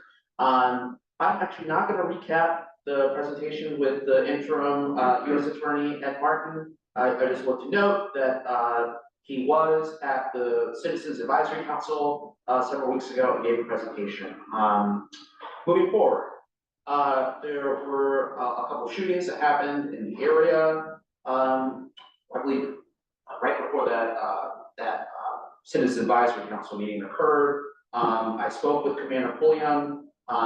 They were able to catch the suspects within hours, thanks mostly to citizens, residents giving videos that they had of the shootings. No one was harmed, and they were able to catch them. So just bring this up so people know the importance of working with police when they see something, say something. Next steps, we're thinking about other events that we can hold, including another public safety forum with MPD, DBH, and other agencies. The ANC 1A Education, Youth, and Families Committee, sponsored by my very own Christine Miller, delayed due to the timing of the federal continuing resolution and the release of the mayor's FY 26 budget. The next meeting. Yeah. Oh, good. Next meeting, April 30th at 7 p.m. I'll take it. Okay, Small Business and Economic Development Committee chaired by our chair. Okay. So what going on here? Great Streets Grant. These grants are now open, now closed. So sorry. Is this still going on? Free virtual legal clinic for small employers on April 29th. DDOT's permanent street reading program is very exciting. All temporary must transition by November 30th, so we have some time. Land of Thousand Hills, I think we have the owners in here, did we? Okay. Well, you don't have to stand, but I just want to say hello. They presented their liquor license application and draft volunteer agreement, which I believe we're going to be working with volunteer agreement here tonight. This draft resolution of the Neighborhood Management Authority Act that was discussed, and a resolution that was introduced by Commissioner Thomas Davis at our last hearing, at our last public meeting was discussed as well. And the next meeting is April 28th. Okay. ANC 1A Housing and Zoning Committee by Commissioner Dieter Landon Morales. Presentations and discussion. They had presentations by the Office of Planning on the DC 2050 Comprehensive Plan, very important, and a presentation by a developer about a project at 1327 Gerard Street Northwest. Sorry to have a W there. And there was discussion about Mayor Bowser's Rental Act and potential responses. Next meeting is May 1st at 7 p.m.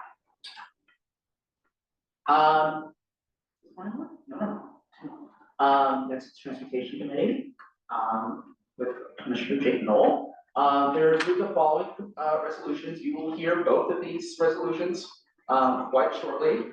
And discuss draft resolutions for the May public meeting, including, continued design and planning of the 11th Street protected bike lane and urgent crosswalk maintenance along the 14th Street Northwest commercial corridor. Their next meeting is May 7th. And finally, it's long, permanent special committee on public life and neighborhood planning committee, chaired by Commissioner Anthony Thomas Davis. They submitted their 5-yearly report, and I just wanted to list, there's lots in here, but I just wanted to list a couple of the major key activities and initiatives followed by legislation that they worked on, including the Amplified Sound Mitigation Act and the Harmonious Living Act, all which was considered at the full commission earlier. Their next meeting is on April 23rd. If you have any other questions or information about this, there's a full recap at the end of our agenda. We'll share.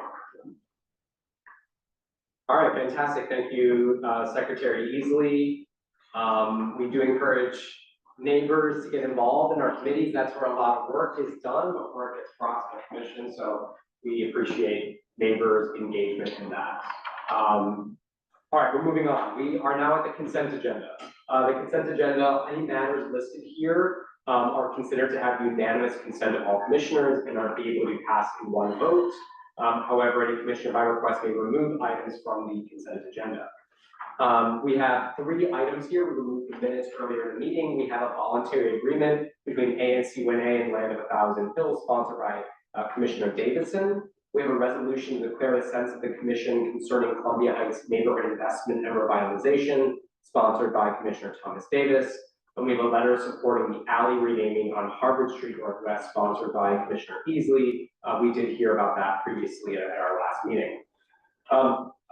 Is there a motion on the floor to approve the consent agenda? So moved by Commissioner Knoll. Is there a second? All right, there's a second for Commissioner Bhatia. This is not debatable. We are moving into a vote. All in favor of passing the consent agenda, please say aye. Aye. Any opposed? Any abstentions? All right, the consent agenda does pass, and we have voted to approve those 3 measures. Fantastic, and congrats, thanks to the owners of Land of 1,000 Hills for being here. I know Commissioner Davidson joining us virtually, but that's her in her district. It's great to see you here tonight. All right, moving into new business. These are a mix of different types of measures. We're going to limit presentation on this to 5 minutes. We do have 6 measures here. So I'm going to ask commissioners again, I'm going to remind you of decorum. I'm going to remind you of speaking time. I'm going to be very strict, and please no interrupting each other. We're going to start with the letter here, 25007, which is a budget request from DC Peace Team Workshop Series on De-escalation and Safety Training, sponsored by Commissioner Miller.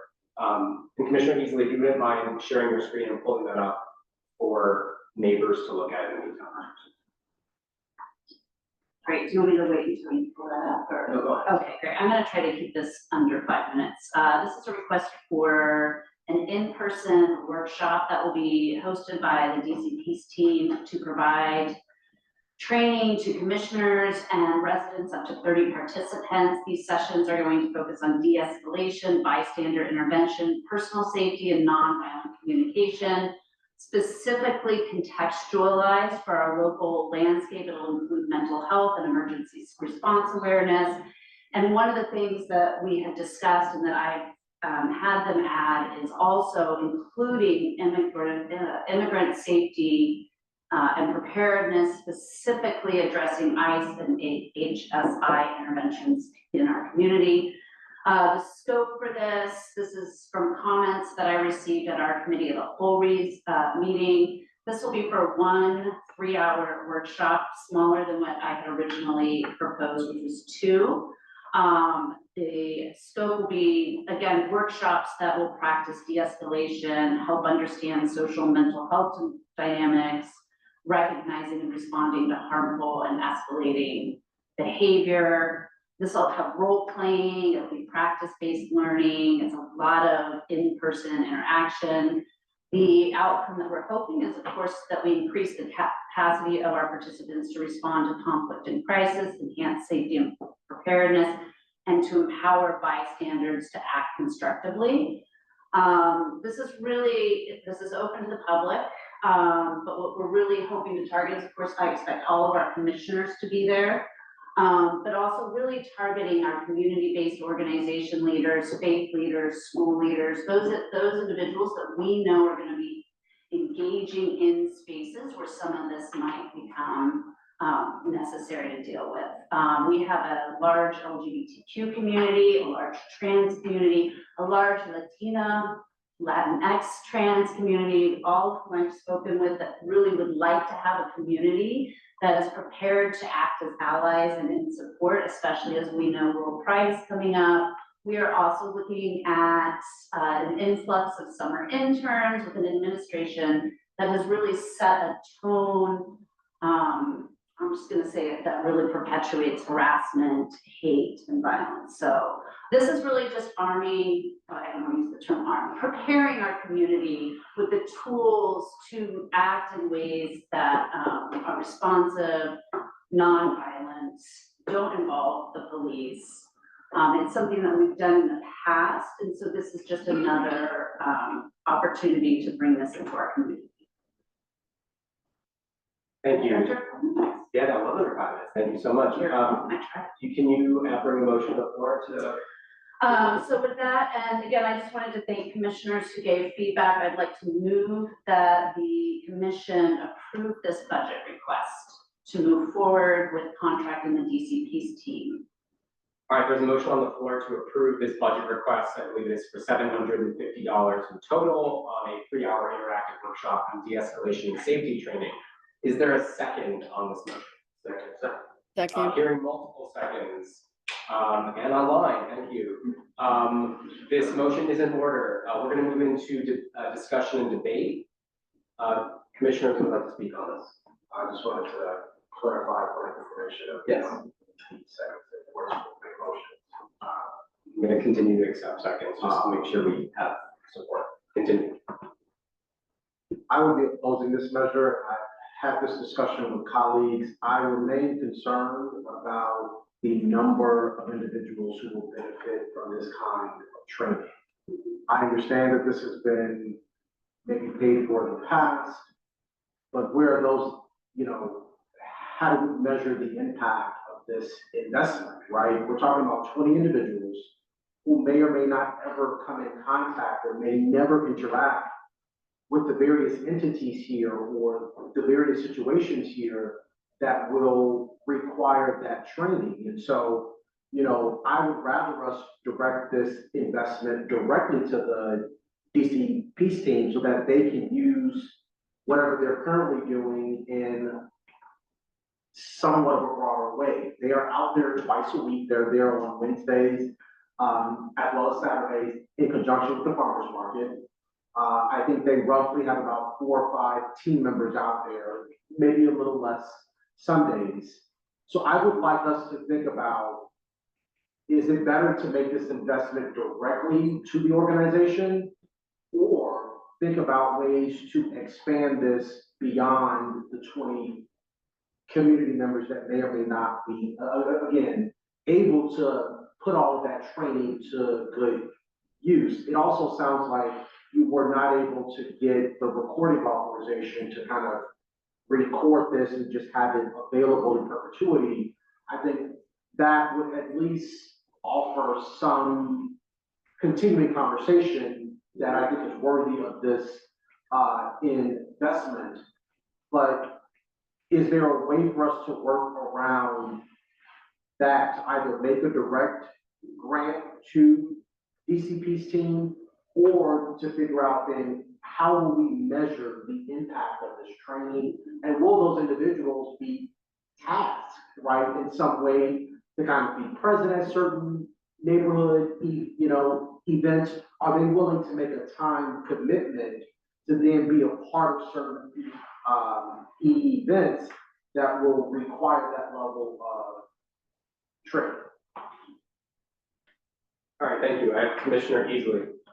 I'm gonna set an example here, because we have a long agenda.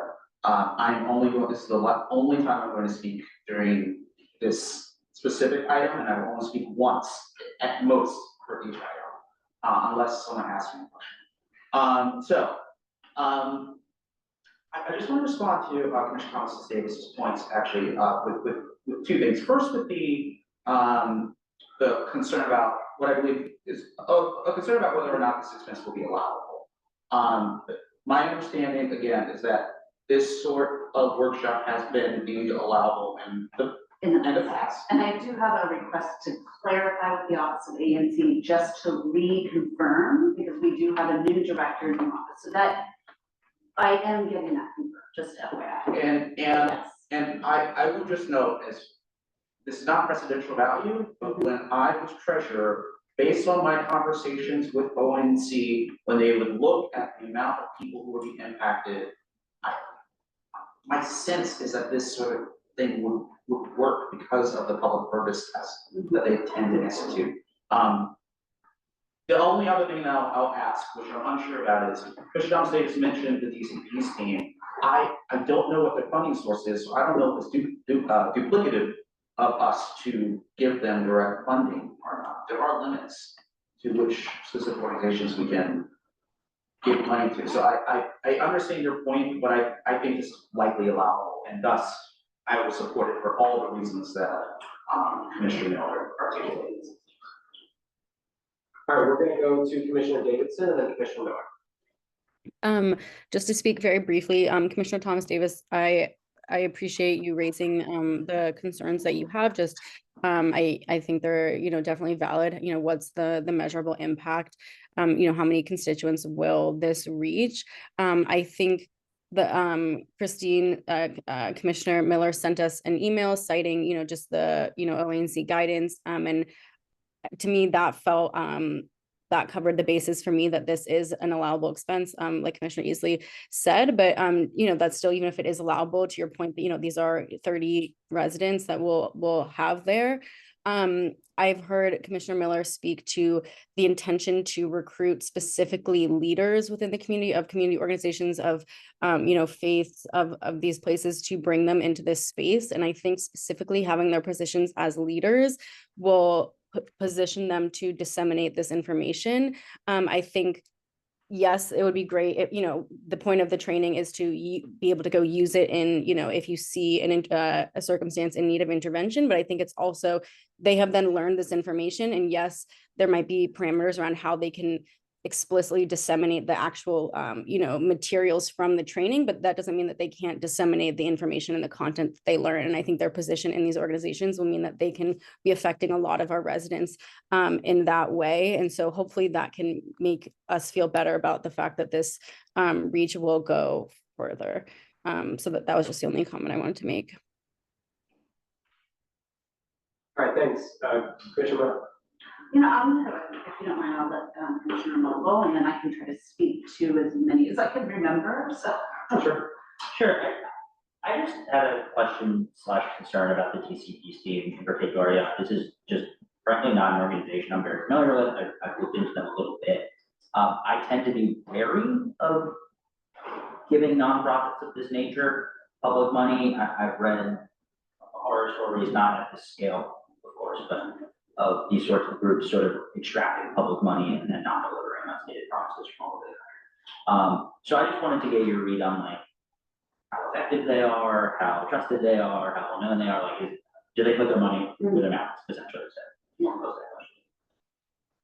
So can I work backwards, and would you remind me, Commissioner Thomas, since you were the last one, I might drop something. So the DCP's team came recommended to me from the Mayor's Office of LGBTQ, and I'll be honest, I tried to ask if they could provide that service for us, because I do think that it's something with World Pride coming up, that's been a big concern that we've been talking about. Full disclosure, I'm also on the Mayor's Advisory Committee for the Office of LGBTQ, and public safety is something that we are really concerned about, and making sure that we are activating our communities in ways that provide us with the sort of allyship and opportunities to be as engaged as possible.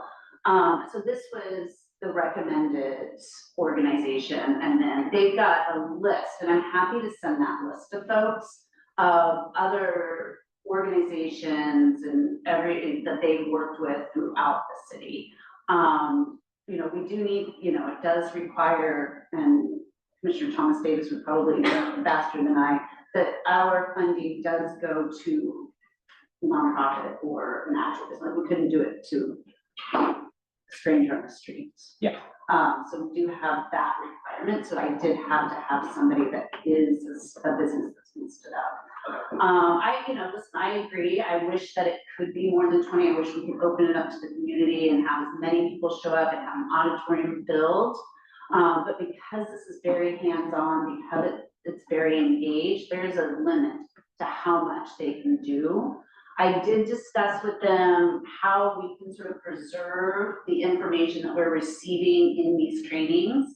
We cannot post them publicly. I don't know if that's proprietary or if it's because of the nature of how these trainings operate, which is that they're very hands-on, and they're very specific to interacting one-on-one with the trainees. So I'm not sure if that's, you know, if it's proprietary or if it's just the nature of the training.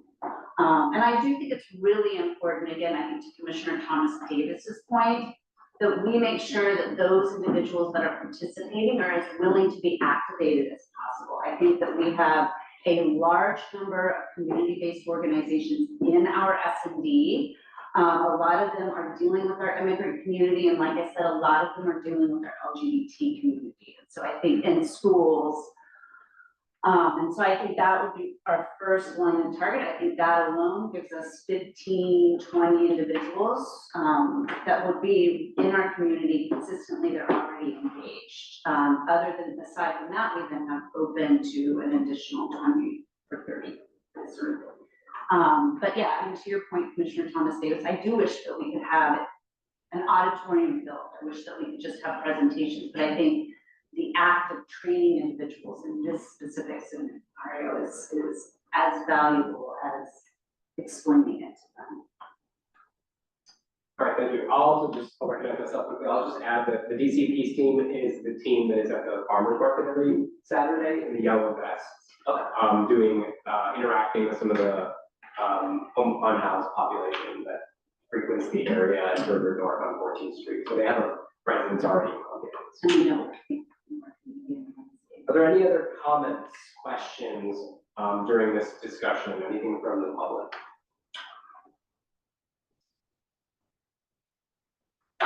Okay, seeing none, we're moving into a vote on this. This is a reminder, this is a budget request for $750 for a 3-hour interactive workshop for 30 participants on de-escalation and safety training. We're going to move into a vote here. All in favor of passing this resolution, please say aye. Aye. All opposed? No. Any abstentions? Chair. Yeah, roll call. All right, Commissioner, use the Secretary, can you proceed with the roll call vote? Commissioner Batu? Yes. Commissioner Beasley? Yes. Commissioner Knoll? No.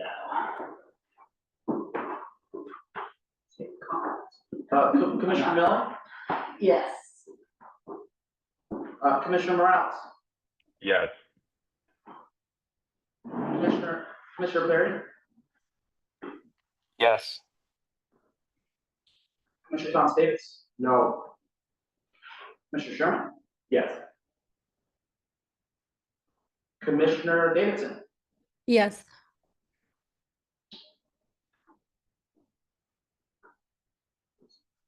Yeah. Seven ayes. Oh, I did, yes. Thank you for that. 7 yeas, 2 nays, no abstentions, the ayes have it. Yes. Okay, this motion does pass. We have approved the budget request for $750 for de-escalation and safety training. We're moving on to the next agenda item here. This is another letter, a budgetary letter for to reallocate ANC 1A funds for World Pride 2025, sponsored by Commissioner Miller and Commissioner Easley. You have a collective 5 minutes to speak, not individually, each 5 minutes to speak. So who wants to go first? Me? I actually don't have to hold up right now. No, it's all good. Okay, I will do so. So this is a formal budget allocation for up to $10,000, up to support a series of community-centered arts, youth, and performance-based activities in celebration of World Pride 2025. Folks, this is an incredible opportunity for us to highlight the diversity, the creativity, the wonder of Columbia Heights, and present it to a whole community of people who are coming here for World Pride. And so I think we should find a way to support local artists, local organizations through the ANC.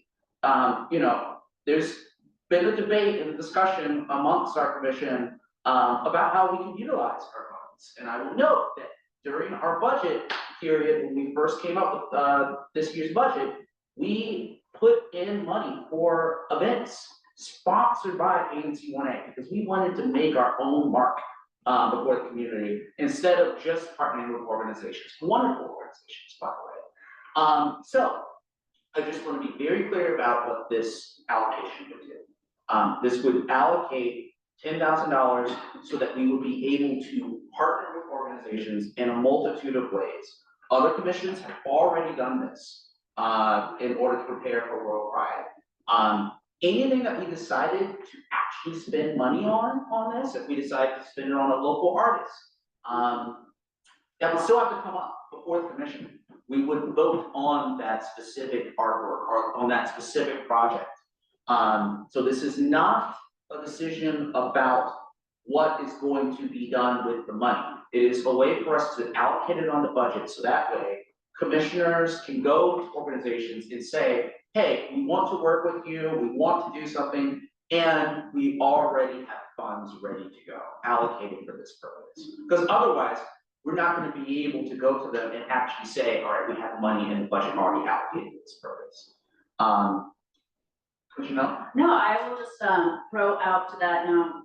For those who don't know, I work a lot with youth and youth organizations. We've had some great conversation, and the way this is evolving is we are looking at a programming arts festival, 4 hours, that will really highlight our young people who are working in a variety of capacities. We have Dance Institute of Washington, we have 8260C, DC Scores, Gala Theater, Studio, Acting Conservative. All of these are doing amazing programming, and we have already started those conversations. This money would go to things like paying for an MC or making sure that we are giving stipends to anyone who's doing presentations. We also have a LGBT, as I mentioned, we have a Latinx trans organization that I think would be really great to tap into. I think it's really important that as we are asking these organizations to give to our community through their gift of performance, that we are also paying them, especially when we are talking about our minority or low-income organizations. We want to make sure that we are getting a very fair stipend or however that looks. Okay, thank you. Is there a motion you want to bring to the floor on this? I move that the commission approve the reallocation of funding to this World Pride. Okay, there is a motion on the floor for a budget request. This is reallocating ANC with a budget up to $10,000 for World Pride 2025 community events. Is there a second on this? Second by Commissioner Bhatia. We're going to move into discussion and debate on it. Would anyone like to go first? I will, Mr. Chairman. Sure. I'm going to speak against this measure, and I will be opposing it. First and foremost, I didn't object to the measure being considered, even though that is an option. We've talked about this at length. We're asking to allocate $10,000. We keep saying up to and all these other things. We are asking this body to set aside $10,000 of taxpayer funds. I have an issue with just allocating money to the point that my District 10 colleague just made. We're going hand in hand to people saying, oh, by the way, we have $10,000 just sitting around. Do you want to host an event? I don't think that's the role of the ANC to go out and solicit events. World Pride is a great event. I'm sure it's going to be an awesome time. We do not need to go and ask people to hold an event in our neighborhood. Either they're going to do it or they're not. I take further concern with the fact that we are basically appropriating funds, or we're gonna, be authorized with it without allowing the treasurer. And again, we have an able treasurer who I believe has tried to pencil some of this in unofficially, but we're basically gonna be over our FY25 spending limits that we already set. So we're not amending our budget to, take a look at what the treasurer said is potentially doable under this current fiscal year. We have funds that we have not spent. Are we just ignoring that and saying it doesn't matter? I think that we should either table this matter or postpone it, give the treasurer time to adequately look at what are we spending, what do we actually need that we need to make sure we stay within our FY25 spending limits? And if we need to go above where we're currently at, give him space to bring those numbers back to us. I know that World Pride is around the corner and we need to have this, these funds. But I think we just need to approach this a little differently because this is a large chunk of money. And to not take the steps to make sure that we're staying within the allocation we already set out this fiscal year, I think is going to be incredibly problematic. So I respect the view of my other colleagues that this is something we can potentially shoulder. I don't think we can. And for that reason, I will be opposing this. All right, thank you. I'm going to acknowledge myself. If others want to speak, because I know I have to do the list. We at last year during our budget setting season at the end of the last fiscal year, around October, set money for events in our budget. And I cannot remember how much that is. I don't know, Commissioner Morales, if you remember off the top of your head. But I kind of view this as almost like earmarking that budget allocation specifically for World Pride events. Now, my concern, and I did raise this before, is that I agree with Commissioner Davis, 10,000 is a lot. It feels like a lot. And there are other expenses this commission wants to take on this year that we haven't brought up yet. It is April, we have the rest of the calendar and fiscal year. And I know like we get an influx of funds from OANC, but I'm a little uncomfortable by the 10,000. I'd be more comfortable if it was like 5,000 and then 5,000 matching other organizations match or something like that. But I'm curious to know if the commissioners feel like they would be open to lowering this number a little bit. And if you need to come back and ask for more, come back and ask for more. But I think right now this feels like a big chunk of change to bite off. Right now, that's my opinion. Mr. Chairman, point of information, Yes. just to share, we allocated $1,500 for programs and special events, and roughly about $7,250 for grants and sponsorships. I don't know offhand if we have actually issued any grants this year, but collectively, that would get us at about roughly, give or take, $9,000 total. So this is why I'm saying the treasurer has time to go back and do some rejiggering. That could be the 10, but I take their point.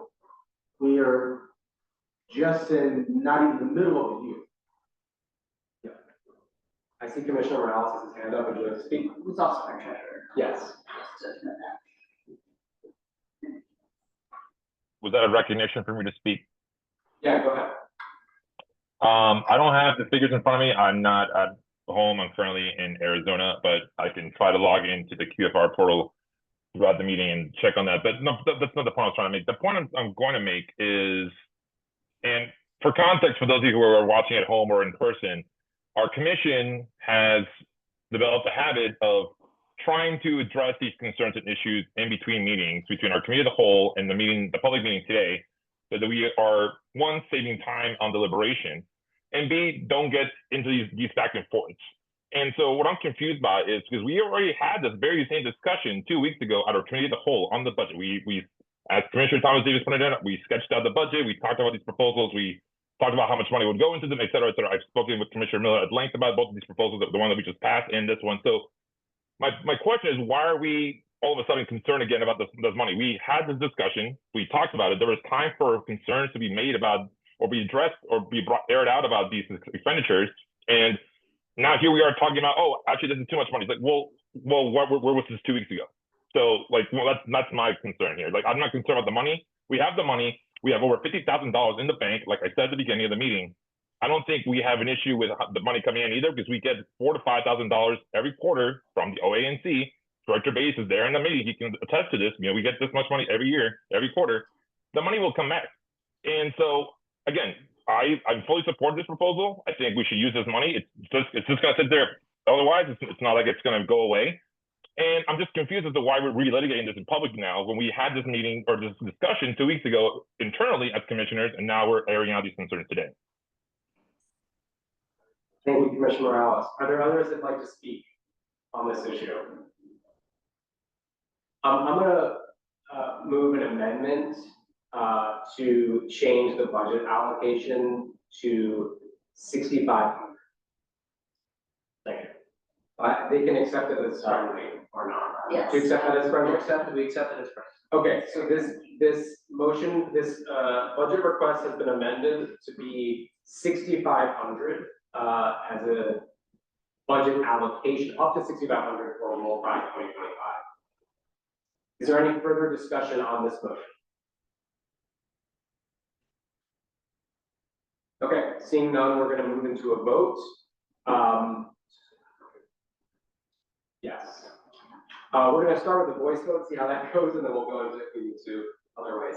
All in favor of this motion for a 6,500 budget allocation for World Pride 2025 events, please say aye. Aye. Aye. All opposed? Please record me as president. Any extensions? There's one president. All right, this motion does pass. We've allocated 6,500 for World Pride 2025 community events. All right, we're moving on. We're making progress, everyone.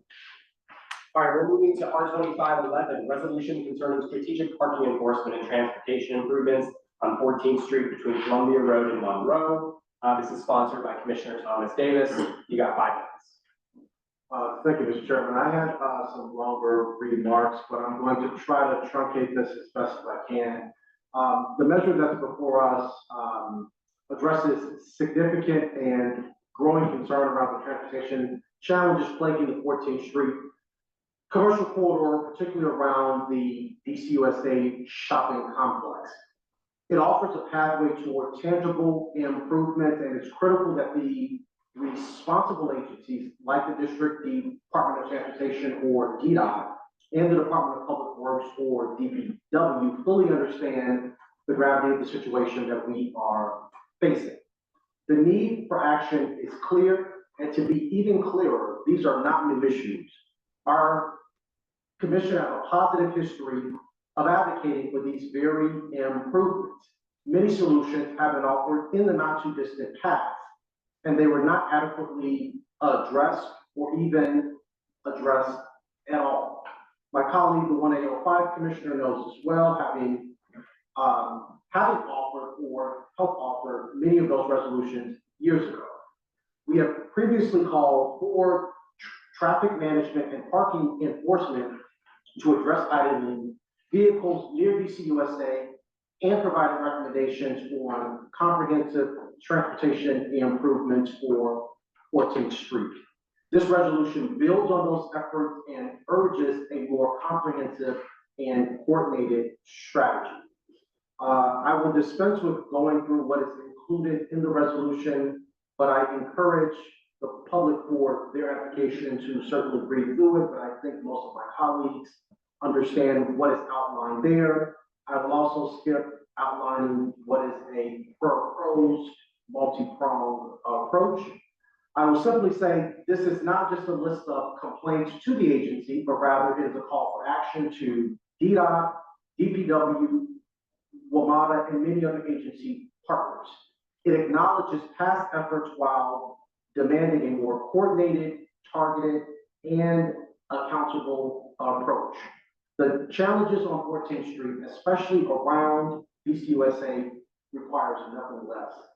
I want to thank my District 9 colleague, Commissioner Knoll, for his thoughtful collaboration on this measure as chair of the Commission's Transportation Committee. I want to thank our District 188 colleague, Commissioner Davidson, for her helpful questions and feedback. And of course, I want to thank our District 5 colleague, Commissioner Miller, for ensuring past efforts were not missed and were fully incorporated so we can guarantee that it is done and done right this time around. I want to, again, urge my colleagues to support this measure. I know many of them have shared thoughts and feedback, and I really do think that with the level of engagement that we have this term, we can hold all of the responsible agencies speak to the fire to hopefully bring some semblance of normalcy to the chaos that is 14th Street. And I really do think that with some action on this measure, even if not everything is done, it will certainly improve the quality of our corridor. So with that, Mr. Chairman, I move the measure for the Commission's consideration. All right, thank you, Commissioner Thomas Davis. There is a motion on the floor to adopt this resolution concerning strategic parking enforcement and transportation improvements on 14th Street between Columbia and Monroe. Is there a second? Seconded by Commissioner Knoll. All right, moving into discussion. Is there anyone who wants to? Yes. I'll keep this very brief. Thank you, Commissioner Thomas Davis, for introducing this measure and for taking a lot of feedback from myself and the Committee on Transportation. I've heard from people at DDOT that 14th and Irving is their worst nightmare, and they don't know what to do about it, and blah, blah, blah, blah, blah, off the record, from them. This should hopefully light a fire under them because it's too hard, we don't want to do anything, is not a good enough excuse. So we have problems in our community, and I understand it's a very busy and a very difficult intersection where they have to balance a lot of different things, but that's their job, and they should do it. And so I think this is an important resolution, and it has my support from the support of my committee, and we should vote. Excellent. Anyone else? I'd like to comment. First of all, this is great. I really appreciate incorporating a lot of the additions, especially adding in the DCV vehicle for hire. That was something that I was really hoping we could see in it. One thing I just wanted to flag, because I think sort of to Commissioner Knoll's point, and you've added this in there as well, and it's also in my letter of opposition, is really calling them out on those intersections of 14th and Irving. So I'm really appreciative that that speaks to this letter, and I really would love to see us double down on that section, pulling it out, moving it.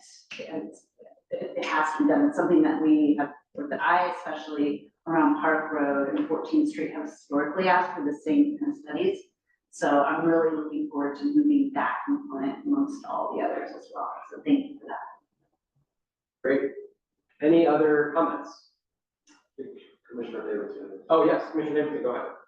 Super briefly, I just want to say, Commissioner Thomas Davis, I think this reflects a lot of work and a lot of really just a lot of consideration on your part, and also collaboration on behalf of the whole commission. And I'm really excited to vote on this. So thank you so much for all of your work on this. Wonderful. With that, we are moving into a vote. All in favor of adopting resolution concerning strategic parking enforcement and transportation improvements on 14th Street between Columbia Road and Monroe Street, please say aye. Aye. Any opposed? Any abstentions? All right, this resolution is adopted unanimously. Fantastic. Okay, moving on. We have R2512. This is a resolution concerning accelerating small business success and revitalizing the local economic development landscape in Columbia Heights, sponsored by Commissioner Thomas Davis. Before I hand the floor over to him, I want to acknowledge that there is a amendment in the nature of a substitute that was put forward. I want to quickly explain how parliamentary procedure works for this because it's a little bit confusing. So if and after Commissioner Thomas Davis brings the motion to the floor of the original resolution, another motion has to be brought to the floor to amend it fully with the new writing. Yeah, I know, this is gonna be a little messy. That amendment has to be approved, which goes back to the main motion, which then also has to be approved. Yes, Parliamentary agreement. Technically, the measure doesn't need to be moved, just the ANS. The measure's already before us. okay, I'll give you 5 minutes, please go. So the Committee on Small Business and Economic Development reported this measure back to the commission, so I'm amending what was brought back to the body. So I'm going to speak directly to the ANS, and I'm going to move that.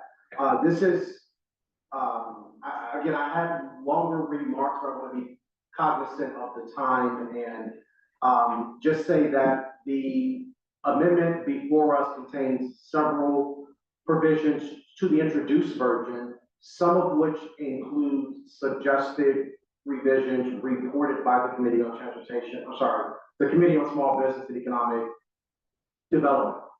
As many of my colleagues know, these are critical issues for our neighborhood, and I think this amendment before us reflects our ongoing effort to really craft what can be the most comprehensive and impactful policy recommendations to really address what we know is an acute problem in our neighborhood. Our businesses are closing their doors left and right.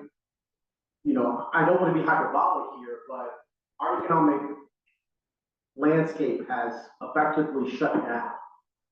We are hanging on by a thread. If we lose any more businesses at the DC USA complex, I think we find ourselves in dire straits. Our small businesses are hemorrhaging because they are closing. They can't keep up with the rising cost of rents. Inflation has just pushed everybody out of the market. And I think most importantly, we do not currently have an operating environment in our neighborhood conducive to business. And there have been a lot of policy choices made by the council, by this commission. There's just been a lot of things that have been a confluence of, things that have just brought our small business landscape to a standstill.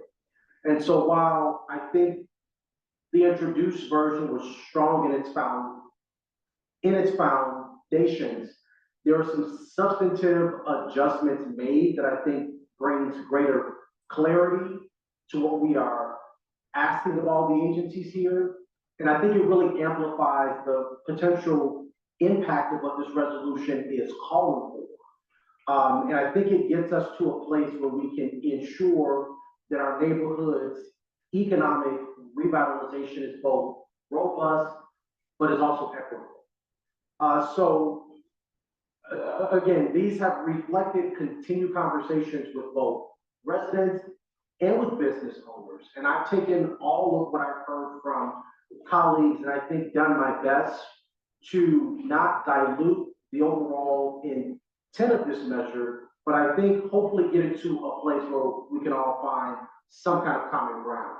And again, I think this is the best pathway to give our local economy the right shot at the right voltage that it needs to really get its heart beating again and make sure that heartbeat is stronger and more steadier than before.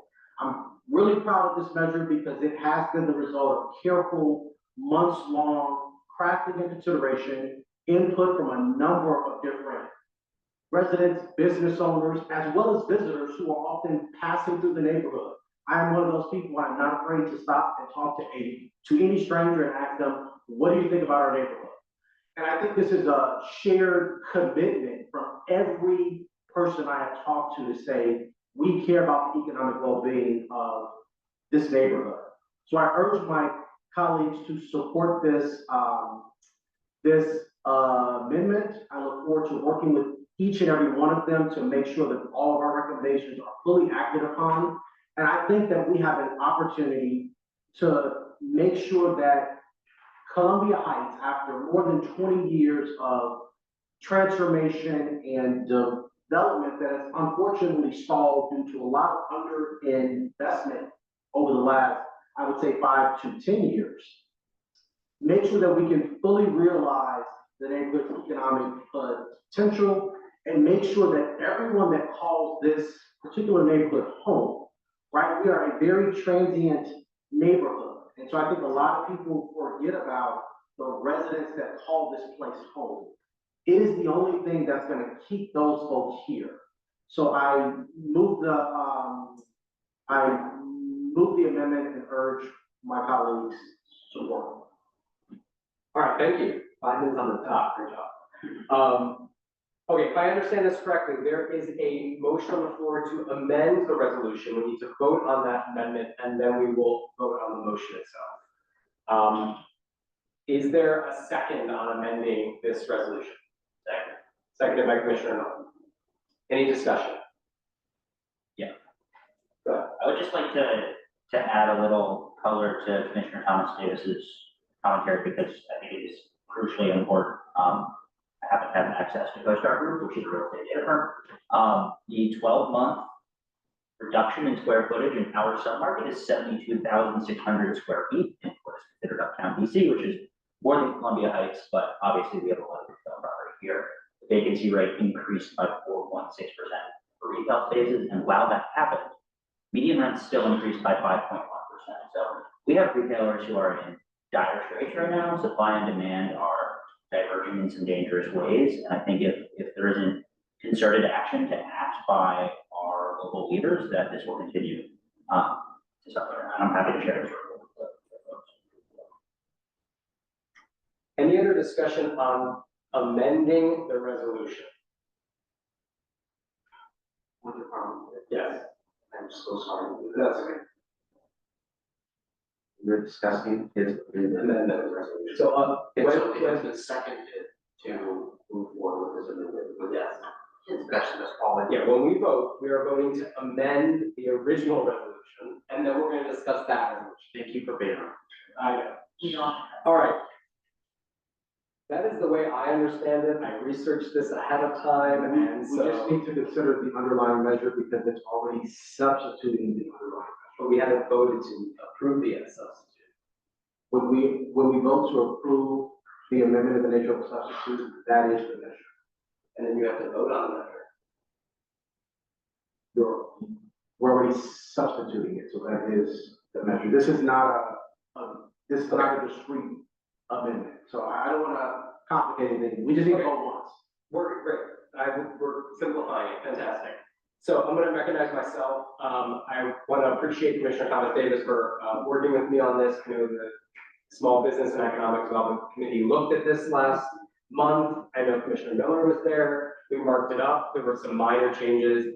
There was only 2 major changes, and I'm asking for another. I'm going to go through that. I sent this ahead of time to commissioners. So I am requesting the following. There are specific to the street vendors. We heard from DLCP tonight about street vendors. Street vendors are a very complicated issue.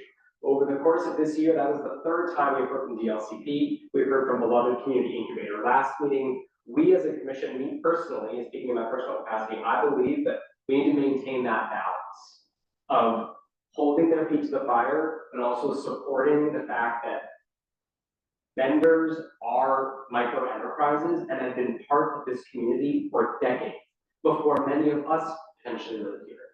And I think that the current language in this resolution is a bit harsh on that front. So I am asking to replace a whereas clause with some still direct, but more supportive language of the Street Vendor Advancement Act. And then I'm also moving an amendment of the resolve clause that calls on the immediate implementation of Street Vendor Advancement Act 2023 within Columbia Heights and demands investment to execute this law properly with dedicated resources for the vending zone manager and DLCP to develop and enforce a fully realized Columbia Heights vendor program that includes clearly designated vending zones, structured permitting processes, regular monitoring protocols, technical assistance for vendors, collaborative marketing initiatives, and coordinated branding, therefore transforming our current challenges into an economic asset for the entire community. So I'm moving these two amendments specific to the street vendors. And I'm also moving an amendment all in one package here to amend the final clause to ensure that both myself and Commissioner Thomas Davis can represent the commission on these matters. This is a sweeping resolution. It touches so many aspects of it. I personally do not believe it is right for only one commissioner to represent the commission before all of these entities on all of these issues. And I've been working on this a lot over the past 2 years. So with that, I move all of these amendments in one, and that does require a second. Second. Seconded by, hearing multiple seconds. So we're not going to discuss these amendments. Mr. Chairman, I'm not Yes. accepting either amendment as friendly, so we're going to have to unpack those and vote on them one by one. I'm going to speak. Oh, I'm moving it as a slate of amendments. Good. I'm going to speak against both provisions, the first two. Again, they dilute the value of this particular measure. And again, I've already stated publicly that I have very strong mixed feelings about vending. Putting my personal feelings aside, my constituents and many others, and we just heard from the director, they are hearing directly from small businesses that also have similarly mixed feelings. And I think that if we're talking about the particular economic engine of our community, of our local economy, it's our brick and mortar business. And so I want to keep the focus there. And what this is talking about as it pertains to vending is strictly the fact that this is not integrated vending and saying it shouldn't be there. Again, my personal feelings aside, this is not what this is saying. But I want us to be cognizant. The director already said, vending is about to start spreading it up through the entire 14th Street artery. So we're going to have the same problems that are happening at DC USA is going to slowly creep up 14th Street. Businesses need to know that unmanaged vending is the problem. And until we get an ecosystem in place that fully realizes that, I think businesses are going to continue to struggle. Again, we had this conversation. Businesses can't just come to the neighborhood. They have investors, they have partners, they have a lot of people that may not fully understand the value of vending. They just see it happening and they say, this is not working. I don't want to take my business to this neighborhood. That's what this is getting at, is saying, if you're going to have this, let's make sure that it is not impacting brick and mortar businesses. Because ultimately, you know, all these micro enterprises, if you're going to call them that, they're going to survive. They're going to stay out in all the inclement weather and everything. But a brick and mortar that is struggling has no other alternative but to close their doors. So I want us to keep our eye there. And I'm happy to talk through additional steps, whether it's, another, amendment, some kind of letter. But this is about the businesses that are begging and crying out for support so they can keep their doors open. So I really don't want to dilute the impact of this with those two provisions. The last clause that you have there, we had this conversation via email. You in your role as chair can take it upon yourself if I'm unable or if I decide to potentially delegate whatever. We've always authorized one person to pursue the coordination of how we execute every measure that we have passed. I don't want us to get into a process of having 2 and 3 and 4 people trying to have a conversation with an agency and something gets missed. You as chair, just like any other officer of this body, has a right, just like each individual commissioner has a right to be included in anything that we do. But I do think we need to have one point of contact that is making sure that conversations are happening and not being missed.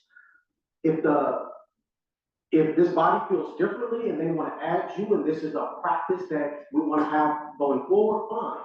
But I just want us to be mindful of not missing anything if you start having multiple streams of discussion. And I will see. All right, I had Commissioner Davidson, and then I put myself on the list, and I saw Commissioner Easley, then Commissioner. Commissioner Thomas Davis, so to your first points about the two measure, like whereases introduced, I want to say that I completely hear what you're saying, and I think it's really admirable how much you have engaged the community, how much you've engaged business owners, and how much you've heard from them. And I want to reassure you that I think we're all in agreement and understanding that these brick and mortar businesses, that supporting them and creating an environment that fosters their success is absolutely vital for the community. I think we are, or I'll speak for myself, I don't want to speak for others. I think I see this change in language as reaching the same point that you're talking to as how critical that is. I think we see all the time, coming that regulation and that enforcement and these, like with like things like that are not as effective as upstream investments and as offering resources. And so I think, to me, I have the exact same goals that you have. And to me, this is a really great way that I see of tackling that issue. I think if we keep coming in with enforcement, we've just seen that and it hasn't been working. And I think if we can offer these vendors specific targeted, technical assistance, that we might actually have a chance at bettering this issue and uplifting and helping these vendors and entrepreneurs who are also part of our community and deserving of this as well. I also think that DLCP is going to do the enforcement and do these things, and trying to increase compliance with or without us. I think that that's something that they're looking to do. What I don't know that they're going to be as dead set on doing is investing and then looking to do technical assistance and looking to increase those other things. And I think that's where we really can make a difference in representing that, hey, these are our community members as well. And if we can actually have this opportunity to invest in them and really make a difference in that sense. So I want to just reassure you that I hear everything you're saying, and I'm in complete agreement that it is really important. And I think that this strategy is what is going to be really effective. To your last point about about adding Commissioner Sherman's name, I didn't see that as like establishing a practice of like having the chair co-signing, or even as a reflection of saying like that you're not capable of taking this on as yourself or anything like that. That's not how I'm reading it. I think it was just in the same way that in the previous resolution, the transportation one, like you and Commissioner Knoll both, worked on that. He's the head of the transportation committee, that it made sense that you guys both worked on it. And so we're both on that. To me, that was just how this made sense. And so I don't see this as like, a continuing practice. We have, the chair signing on things. So we always have multiple people. I think it totally makes sense to your point that like there are times where it's more appropriate to just have one person. And I think it's great that you're, that you're thinking forward about how we're going to streamline communication and work towards this in the future. And I have all the confidence that you and Commissioner Sherman will be able to figure that out. So I just wanted to speak to that point as well. Thank you, Commissioner Davidson. I added myself to the list. I just want to quickly reply to some comments. I'll be quick on this. I took what you had for those two clauses and tried to weave them into a bit of the softer language I created. So I think still hitting on equity for brick and mortar establishments and the importance of that, particularly near high areas like PCUSA. I believe that's the exact wording that is in the existing resolution. So I'm not removing the mention of brick and mortar establishments at all. That is still a critical piece of this, but it's talking about investment being needed to properly organize this, where I view yours as just calling out how bad it is and not saying that investment is an important part of how it can be fixed. It still refers to pedestrian issues, ADA compliance, cleanliness, all the things that you outlined as being, unruly and problematic, I agree with. I'm just laying that out in a slightly different way. The second thing I'll state is I don't view adding my name as really a departure from precedent. I believe that the resolution on strategic parking and enforcement also has 2 commissioners listed. The commission authorizes Commissioner Anthony Thomas Davis and Commissioner Knoll to transmit this, so we already did that. Have been working on these issues for 2 years. Before being chair of this commission, was chair of the Small Business and Economic Development Committee, and think that that's just fair and reasonable. Over to Commissioner Easley. Commissioner Thomas Davis, you've done admirable work on this resolution on the last. I urge you to accept the friendly amendment adding Commissioner Jeremy Sherman's name to this resolution. And if you did, with just the final resolve clause adding his name, I would accept and vote for the resolution amended as that. And I want to just reiterate something that's been said by Commissioner Davis and Commissioner Sherman here. The issue is not about, my concern is that there's a lot going on in this resolution. I just want another set of eyes following it. It's not about, not thinking you're up to task. It's just there's so much that you're asking for in here, and it's all good. I just want to make sure that other people are aware of what's going on as well. So I'm going to make that motion, or make that request, I suppose. Would you accept a friendly amendment adding Commissioner Jeremy Sherman's name to the authorization on lines 155 to 161? So to very quickly speak to this, the reason why I did not accept it as friendly was because the entire provision struck. There was a difference between 1 or 2 commissioners communicating something versus actually representing the position of the commission. And I do think that we want to make sure that if we're having collective discussion, that's being translated and delivered in one way. If you're having 2 or 3 divergent conversations, that becomes problematic. And so, again, I take your point, but the fact that additional line was also struck leads me to believe that, again, we're starting to establish a different tone of when and how we're doing certain things. So that's what I'm trying to understand, which is why I did not accept it as friendly. I understand.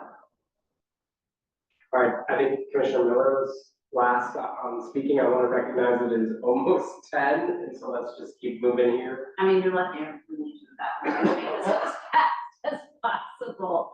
I appreciate everything in it, accolades. But when you call us a local economic development landscape, to me, that means that we need to consider that landscape as an ecosystem. Your comment about vendors are gonna have, make businesses leave and make people leave. I've been here almost 21 years. These vendors were here much longer than me. This neighborhood was in much worse shape than it is now. So I don't know that that's the hair trigger that's gonna make everybody depart. I also think that recouching this language is really important to reposition our vendors as vital contributors to that economic system. I think that we have to see them not just as entrepreneurs, but they're really part of cultural heritage in our community, and that is important.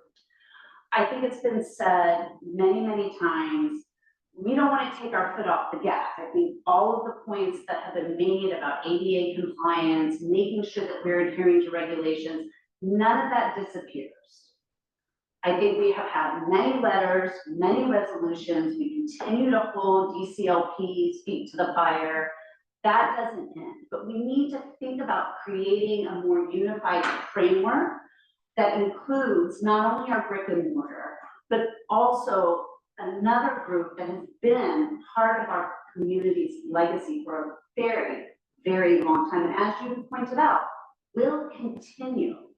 I think by making sure that we're incorporating them into the system, that we are investing in them, that we are making sure that they are clearly informed, that it is again, a formal integration into this landscape, actually makes it easier to align our goals with them. And I think it's really important that that language reflects not only respect for the work that our vendors do, but gives them the dignity of their labor that they deserve. And, you know, this is just a teeny tiny section change. Okay, I don't have any other speakers here, thank you. So we're gonna move into a vote on this amendment. That's amending the resolution put forward by Commissioner Thomas Davis. So again, it is replacing the whereas clauses, replacing a resolve clause, and making amendments to the authorization clause, as was before you. We're moving to a vote. Let's do roll call. Mr. Chairman, Yes. question, again, going back to your final thoughts there at the end.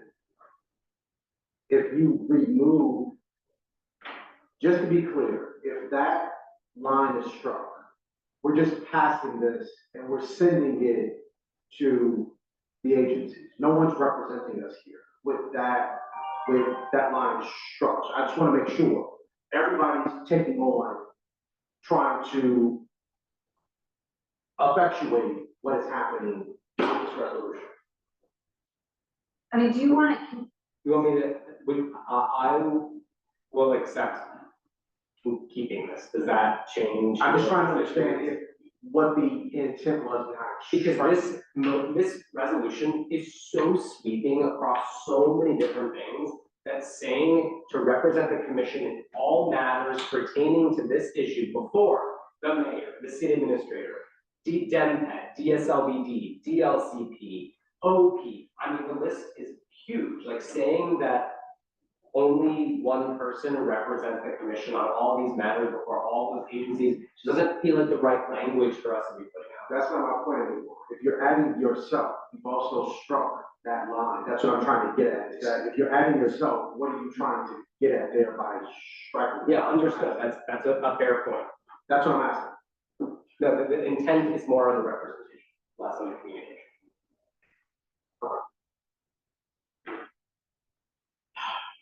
All right, so I'm amending to that point. I'm gonna amend this to keep the represent part. We are now, you'll pick the line. Yes. The vote is now on the whereas clause, the be for the resolve clause, and we're also changing, this is what we're changing, we're keeping this in represent. Yes. Okay, so this is now brought back.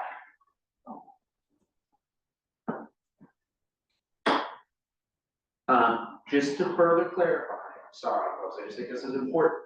The way that this would now read on lines 155, be it finally resolved, the commission authorizes Commissioner Anthony Thomas Davis and Chairperson Jeremy Sherman, and Commissioner Jeremy Sherman to communicate this resolution, and represent the commission in all matters pertaining to the resolution before several other agencies. Yes, that's correct. Okay, moving to a vote. Let's do a quick roll call. Go ahead. Bear with me for 1 second. Bring it up. Commissioner Bosque. Yes. Commissioner Easley. I'm voting yes. Commissioner Knoll. Yes. Commissioner Miller. Yes. Commissioner Morales. Abstain. Was that a nay? That was an abstention. Apologies. Commissioner Perry. Yes. What was that? Could you please repeat that, Commissioner Perry? Yes. Yes. Oh. Commissioner Thomas Davis? No. Commissioner Sherman? Yes. Commissioner Davidson? Yes.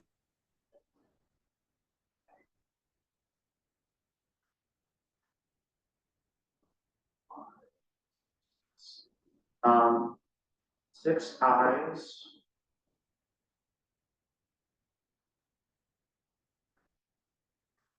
One nay. One abstention. One present, excuse me. Abstentions mean that. So.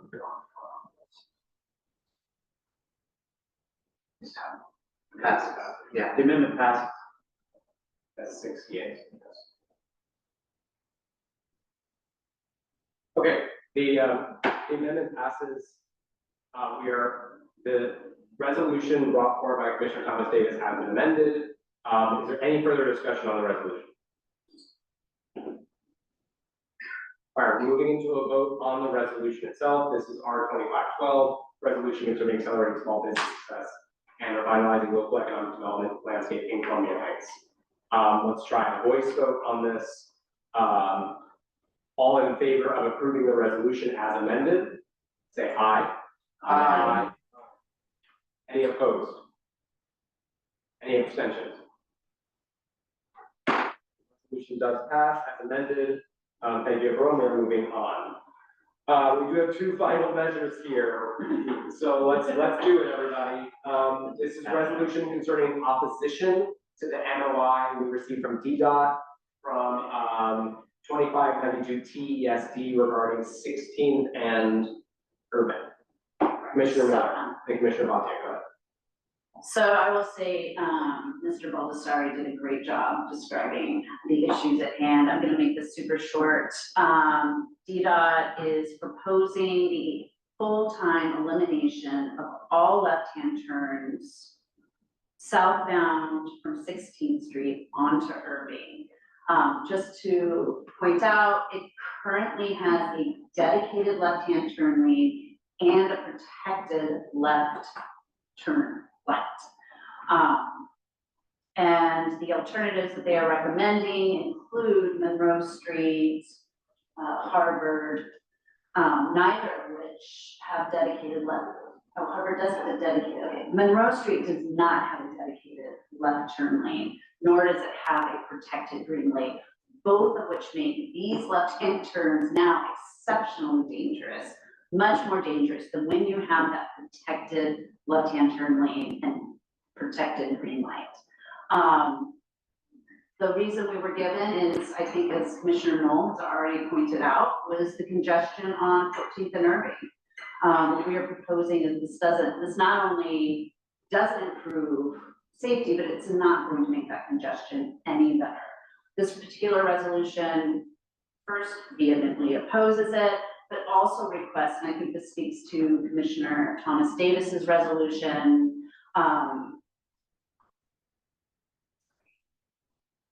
that we actually conduct a comprehensive intersection level safety and capacity study of the impact that these changes would have on Monroe, Park Road, 14th Street. And I think the rest of it is in this resolution. If anyone wants to ask questions. Commissioner Bonte, let's say. I'll just add, happy to support this and respond to this because it will ultimately drive more traffic down Harvard Street, which is in my district, and also encourage more left turns onto Euclid, which is not a protected turn lane, but then driving more traffic through Euclid and then up 15th Street, which will complicate an already busy rush hour area. That's why I think this is a mistake. Great, all right. There's a motion on the floor to accept this resolution in opposition to this NOI. Is there a second? Second by Commissioner Easley. Any discussion? Yes. I would like to be added as a sponsor. Sure. I will check. Thank you. Yes, no. Any other discussion on this? I'm sorry, Commissioner Knoll, I thought I had seen your name as a co-sponsor. Oh, yeah, you can add me as well. And then Commissioner Harry, I know your voice is out. I thought I could also, Let's text. text. Or he didn't message it. Yeah. We will, the resolution would be to potentially add commissioners later as possible. Any other discussion on this? We did hear from a neighbor today agreeing in opposition with this. I'll just remind folks of that. All right, moving into a vote to approve this resolution of opposition to DDOT's notice of intent on ending the left turn restriction on 16th and Irving. All in favor of approving this resolution, please say aye. Aye. Any opposed? Any abstentions? Seeing none, this does pass. We've adopted the resolution. We have our final resolution here. This is a commission resolution concerning expanded pollinator gardens in Columbia Heights, sponsored by Commissioners Noel and Dave. Yes. I can kick us off and I'll be very brief. So essentially, as we discussed at the COW, this is a very simple resolution whereby we'll be purchasing about 5 pounds of native wildflower seeds, purchasing for a very, very small sum of money, little cardboard baggies to put them in, probably about maybe a pound per resident, so about 50 to 60 bags to start us off, and printing little cards to go along with them through a little printer for a cost of around $50 based on their preliminary quote. That would be distributed to members of our community for them to plant in flower beds in their front yards, in their curb grass, etc., or anywhere else they feel could use a little sprucing up. Pollinators, or native flowers are great for local pollinators like bees and butterflies. They help prevent runoff and erosion, and during the summer months can reduce the urban heat island effect by greening brown spaces. This is very cheap. The resolution allows no greater than $350 to be spent. I do not expect to hit that number. I expect it to be closer to $300, but wanted a little wiggle room just in case. And I think this is a very simple, no nonsense, smart way to capitalize on Earth Month and make our community a little greener and a little prettier. So that's all. Commissioner Davis, anything you want to add? Nope. Love it. Okay, there's a motion on the floor to accept this resolution expanding pollinator gardens in Columbia Heights. There's a second. Second by Commissioner Bhatia. Any further discussion or debate on this? Okay, hearing none, we're moving into a vote to approve this resolution, allocating no greater than $350 for this expanded pollinator garden in Columbia Heights. All in favor, say aye. Aye. Aye. Any opposed? Any abstentions? All right, this resolution does pass. We've approved the $350 for pollinator gardens. That brings us to the end of our business. We are adjourning this meeting. Yes.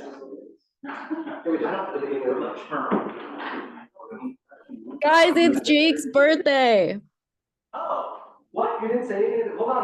Before everyone gets up. Yeah, we passed the minutes. They didn't. Yes, we passed the minutes. Oh, yeah, we did. Okay, sorry. Are we adjourned? Thank you for those who stuck around online. Thank you for our sole individual in person. Our next meeting is May 21st at 7 p.m. back here and online. Thank you, everyone. Thanks for joining us here on this DC Emancipation Day. This meeting is officially adjourned. I have a question. Yes. We had a resident who requested that